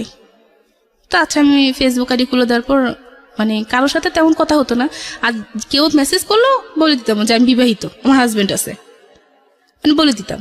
তাহলে আর কেউ কথা বলবে না, আর কেউ কথা বললে ফ্রেন্ডলি কথা বলবো, এর থেকে বেশি কিছু না। আমি তো ওকে ছাড়া অনেক কিছু চিন্তা করতে পারি না, ওকে ছাড়া কোনো কিছু চিন্তা করা মানে মনে হয় যে আমি মরে গেছি, মানে এরকম লাগতো আমার কাছে। তো কি হলো, একদিন একটা ছেলের সাথে আমি কথা বলতেছি, হাই হ্যালো বলতেছে যে কেমন আছো কি সে, আমিও বলতেছি ভালো আছি। তো বলার পর ও দেখতেছে, আমি জানি না ও যে দেখতেছে, দেখার পর কি করলো, ও আসলো, পেছন থেকে আসলো, আইসা আমার হাত থেকে ফোনটা নিয়ে গেল। তো আমার কথা হচ্ছে যে ও জানলে এখন এগুলো নিয়ে খুব ভেজাল করবে, কার সাথে কি বোঝে না বলছে সেটা সে বলবে না, সে উল্টাপাল্টা চিন্তাধারা কইরা মানে খুব ভেজাল করবে। তো ওটা ফোন নিয়ে টানাটানি করতেছে, তুমি ফোন দাও। বলছে না তুই কার সাথে কথা বলিস, তোর ফোন দিব না। তো বলছে ফোন দাও তুমি। তো বলতেছে না ফোন দেওয়া যাবে না। এটা নিয়ে ওর সাথে আমার সাথে মানে ছেলেটা কে ছিল? ছেলেটা ফেসবুক ফ্রেন্ড। তো আপনি তো জানেন আপনার হাজবেন্ডের এরকম একটা সমস্যা আছে, এরকম সমস্যা আছে, তারপর আমার মাথায় তো কিছু কাজ করতেছে না, মানে ওই যে সময় যাচ্ছিল না, ওই আগে বিয়ে হচ্ছে তো এখন ফ্রেন্ড আসতে মাঝে মধ্যে নক করতো, মানে অত অবিরত কথা বলতো না। ঠিক আছে, তারপর কি হয়েছে? তো এটা দেখার পর ছেলেটা হিন্দু ছিল, তো জানার পর ও তো চিন্তাধারা অন্যরকম। তো ওর মাকে দেখালো, দেখেন মা ছেলেটা দেখেন আপনার বউ এরকম করতেছে সেরকম করতেছে, এই জন্য তো আপনার বউ চলে যাবে, এরকম চিন্তা করতেছে, ওরে নিয়ে আজকে বসবে, এই করবো সেই করবে, এই করে সেই করে নিয়ে মানে আওয়াজ শুরু হয়ে গেল, মানে গলা টিপি দিয়ে ফেলে দিছিল, মারামারি করতেছে। পরে আমার শ্বশুর এসে ধরলো যে এরকম করতেছিস কেন, দে আমার কাছে ফোন দে, কি হয় দেখবো, আমি দেখবো। পরে এটা নিয়ে আর কিছু বলে নেই, ও চলে গেল, বাজারে চলে গেল, আবার আসলো, আয়সা বলে ঠান্ডা মাথা বলতেছে, বলো এগুলো কে ছিল, ছেলেদের সাথে তোমার কি সম্পর্ক? আমি জাস্ট ফ্রেন্ড, আর কিচ্ছু না, তুমি শুধু নাম ভুলবে তো না, জাস্ট ফ্রেন্ড, এর থেকে আর বেশি কিছু না। তো বলতেছে না ওর সাথে তোমার অন্য কোনো সম্পর্ক। আচ্ছা ঠিক আছে, তাহলে ব্লক করে দাও, তাহলে তো হয়েছে। তো আচ্ছা ঠিক আছে, ব্লক করে দিছি। ওখানেই শেষ, ব্লক করে দিছি। এখন এটা নিয়েও কি করতো, রাতে এটা নিয়েও কথা তুলতো, বিভিন্ন সময় মেজাজ করা থাকতো যে ওর ফ্যাক্টরিতে ফোন দিত, ওর ভাই থাকতো না, ফ্যাক্টরিতে ভাই থাকতো না, পাইতো না। তো না পাইলে কি করতো, ওর ভাইকে যদি না পাইতো ওই ঝালটা আমার উপর উঠাইতো। ওর রাগটা আমার উপর উঠাইতো। এটা নিয়ে এরকম ঝামেলা হচ্ছে দিন তারপর আবার ঢাকায় চলে গেলাম। ওই ইয়ের পর তারপর দিন ঢাকায় চলে আসলাম। চলে আসার পর তো এভাবে চলতে থাকার পর 2018 সালের দিকে আমি যখন ওকে বাচ্চার কথা আবারও বললাম, তো বলে যে এখন তো টাকা পয়সা হাতে নেই, টাকা পয়সা হাতে আসুক তারপর আমরা ডাক্তার দেখাবো। তো আমি বলি যে আচ্ছা ঠিক আছে। এটা বলে আমি আমার নানুর বাসায় বেড়াতে গেলাম কেরানীগঞ্জে। ওখানে যাওয়ার পর আমি একটা চাকরির অফার পেলাম। চাকরির অফার পাওয়ার পর যে চাকরিটা করব, ওনাদের সাথে আমি কথা বললাম, ওনারা বললো যে আচ্ছা ঠিক আছে নিব। তো ওকে আমি ফার্স্ট বললাম, আর ও বললো যে ঠিক করছে, আর তুমি করবো, আচ্ছা তার তো ভালো হয়েছে, মিষ্টি খাওয়াই সেই মানে হাসি খুশি। তো আমি ভাবছি তো রাজি হয়ে গেছে। তো আমার কাছে আমার সবসময় কাগজপত্র আমার সাথে থাকে। আমি করলাম কাগজপত্র সব কিছু জমা দিয়ে দিলাম, মানে চাকরি করবো আমি। পরে ওরকম আমি বুঝে বললাম, শুনো যেহেতু তোমার কাছে টাকা পয়সা নেই, তো আমি তাহলে 2 বছর চাকরি করি, 2 বছর চাকরি করে টাকা পয়সা যা জমিয়ে তারপর আমরা ভেবে নিব, ডাক্তার দেখাবো। তুমি এদিকে তুমি করে তুমি তোমার সংসারটাকে গড়ে তোলো। তা এটা বলছি, আচ্ছা ঠিক আছে। এখন কাগজপত্র জমা দিতে গেছি, তখনও কিছু বললো না। যখন আমি ওই অফিসে গেলাম, হেড অফিসে না, আরেকটা ব্রাঞ্চে গেলাম, যার পর ওনারা কি বললো যে আপনার হাজব্যান্ডের সাথে কথা বলবো। আচ্ছা ঠিক আছে বলুন। আমি তো জানি আমার হাজব্যান্ড বলছে আমাকে।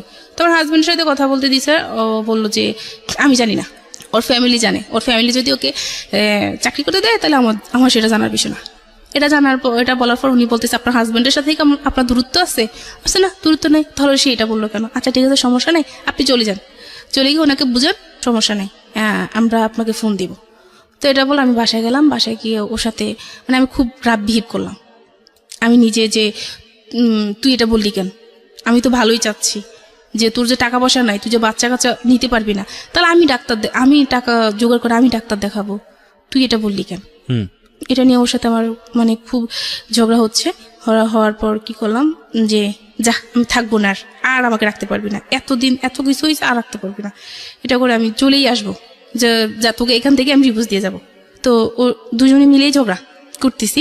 তো করার পর কি হলো, কি বলছে আচ্ছা ঠিক আছে আয়, তুই আমাকে ডিভোর্স দিবি, তো আয় আমার সাথে আয়। তো আমি কি করছি, সত্যি সত্যি ওর সাথে বেরিয়ে গেলাম।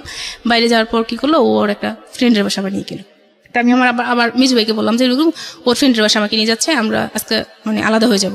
তো এটা বলার পর আমার ভাই তো মানে ভয় পেয়ে গেল যে ওর ফ্রেন্ডের বাসা কেন নিবে। এটা মানে ভয় পাওয়ার পর ভাই কি করলো, আমাদের আত্মীয় স্বজন যাচ্ছে সবাইকে জানালো যে এরকম আমি একটা জায়গায় যাচ্ছি, যদি কোনো সমস্যা হয় তাহলে আমি ফোন দিব। এটা বলে ওর ফ্রেন্ডের বাসায় গেলাম, দেখলাম যে না, স্বাভাবিক কোনো ফ্যামিলি বাসা যাওয়ার পর ওরা আমাকে বুঝালো যে এভাবে এরকম করেন না। নিয়ে আসলো যে ভাই দেখেন ও এরকম পাগলামি করতেছে, তো বুঝালো। তখন ভাইয়ের কাছে বললাম যে ভাইয়া ও আমার সাথে এরকম আচরণ করতেছে, এরকম মানে ঝগড়াঝাটি করতেছে, সন্দেহ করতেছে, এভাবে কিভাবে সম্ভব, আমি এভাবে পারবো না। এটা বলার পর এখন আমি বাড়ি চলে যাবো, আমি থাকবো না, কোনোভাবে থাকবো না, নাহলে আমি সুইসাইড করে ফেলবো।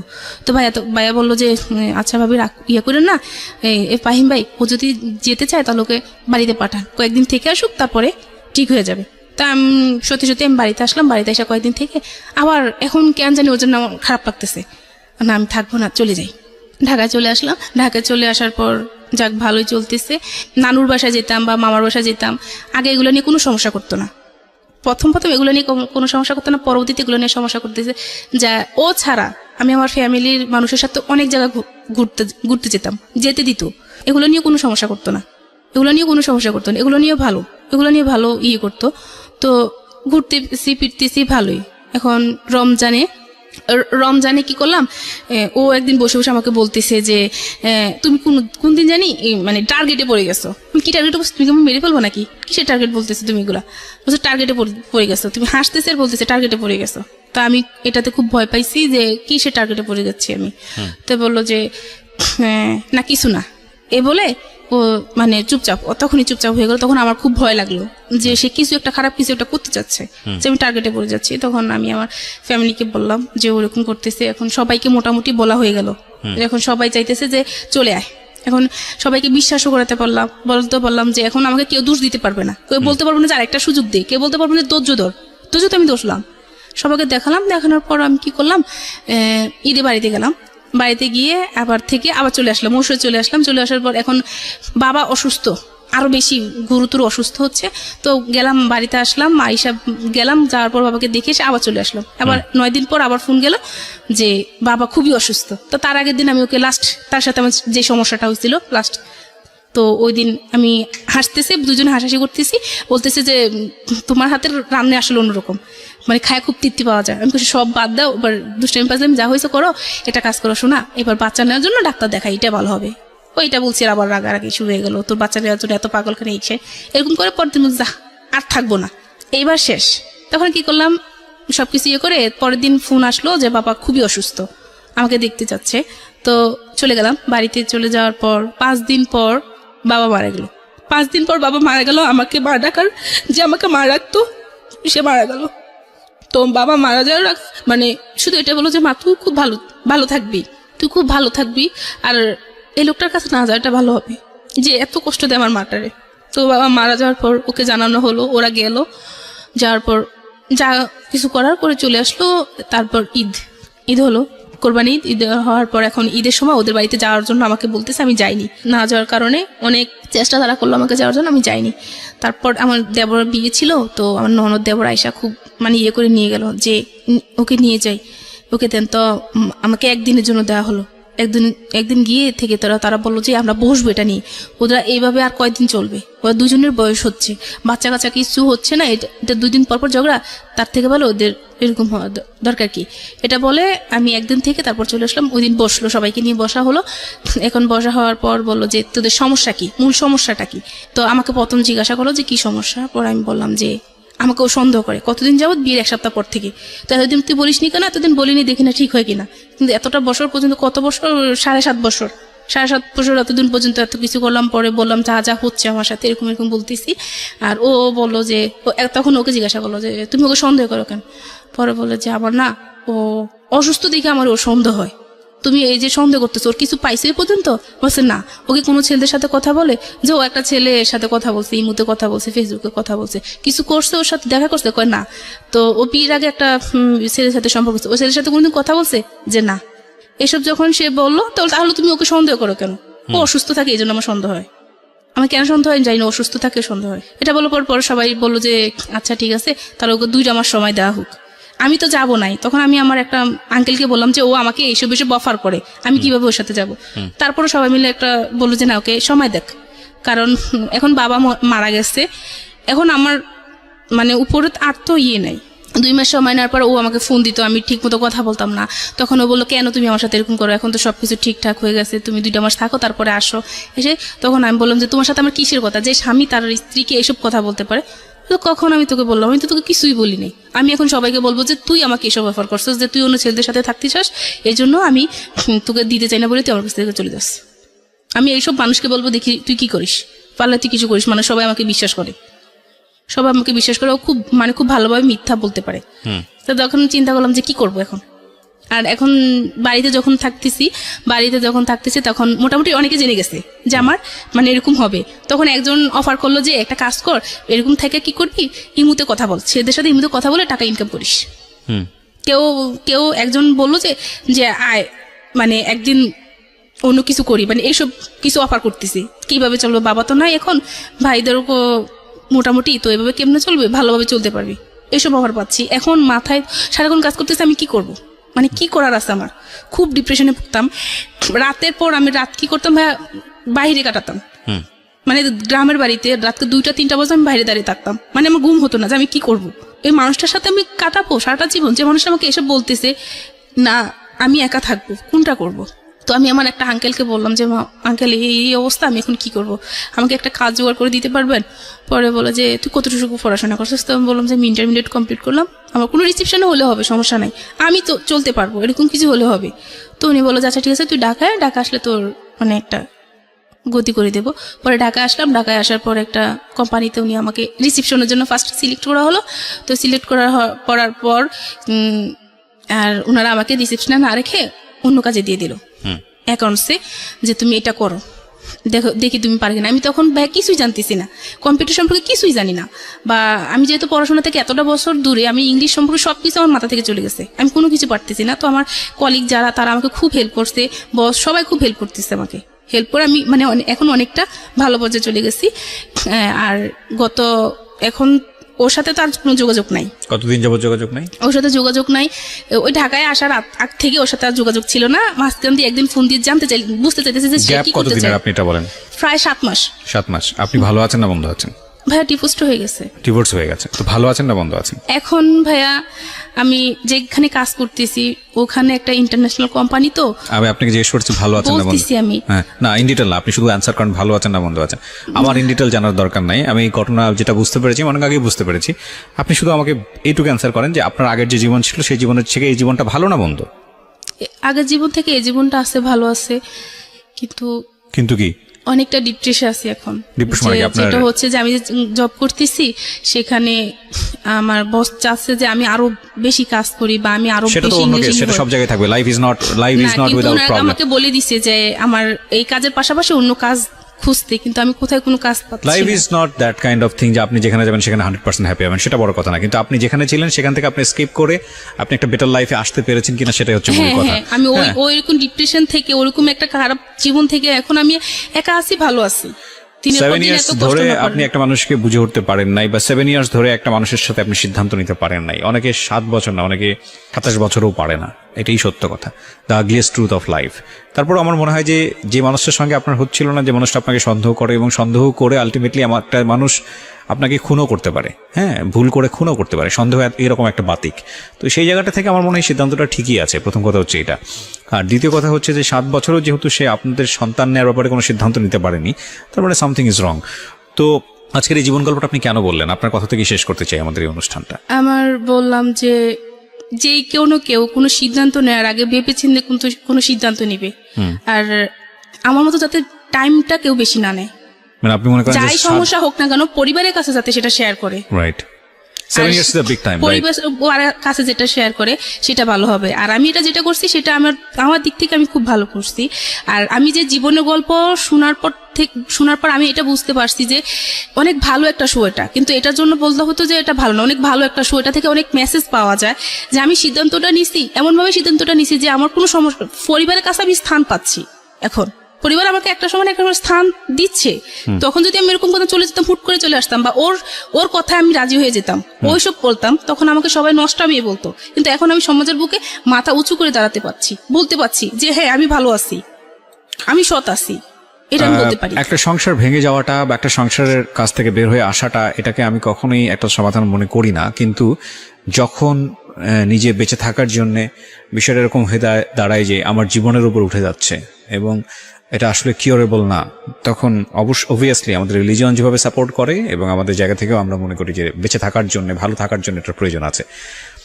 তবে প্রিয় শ্রোতা, একটা বিষয় আজকের এই অনুষ্ঠানে আপনাদেরকে নোট করতে চাই, which is very very important. এই সন্দেহ করা এটা একটা রোগ এবং এটার জন্য কোনো উপসর্গ লাগে না।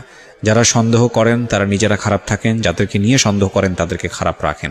এটা থেকে বের হয়ে আসার জন্যে কাউন্সেলিং খুবই গুরুত্বপূর্ণ, এবং প্রপার কাউন্সেলিং না হলে এই সন্দেহ রোগ থেকে ভয়ঙ্কর কিছু হয়ে যেতে পারে।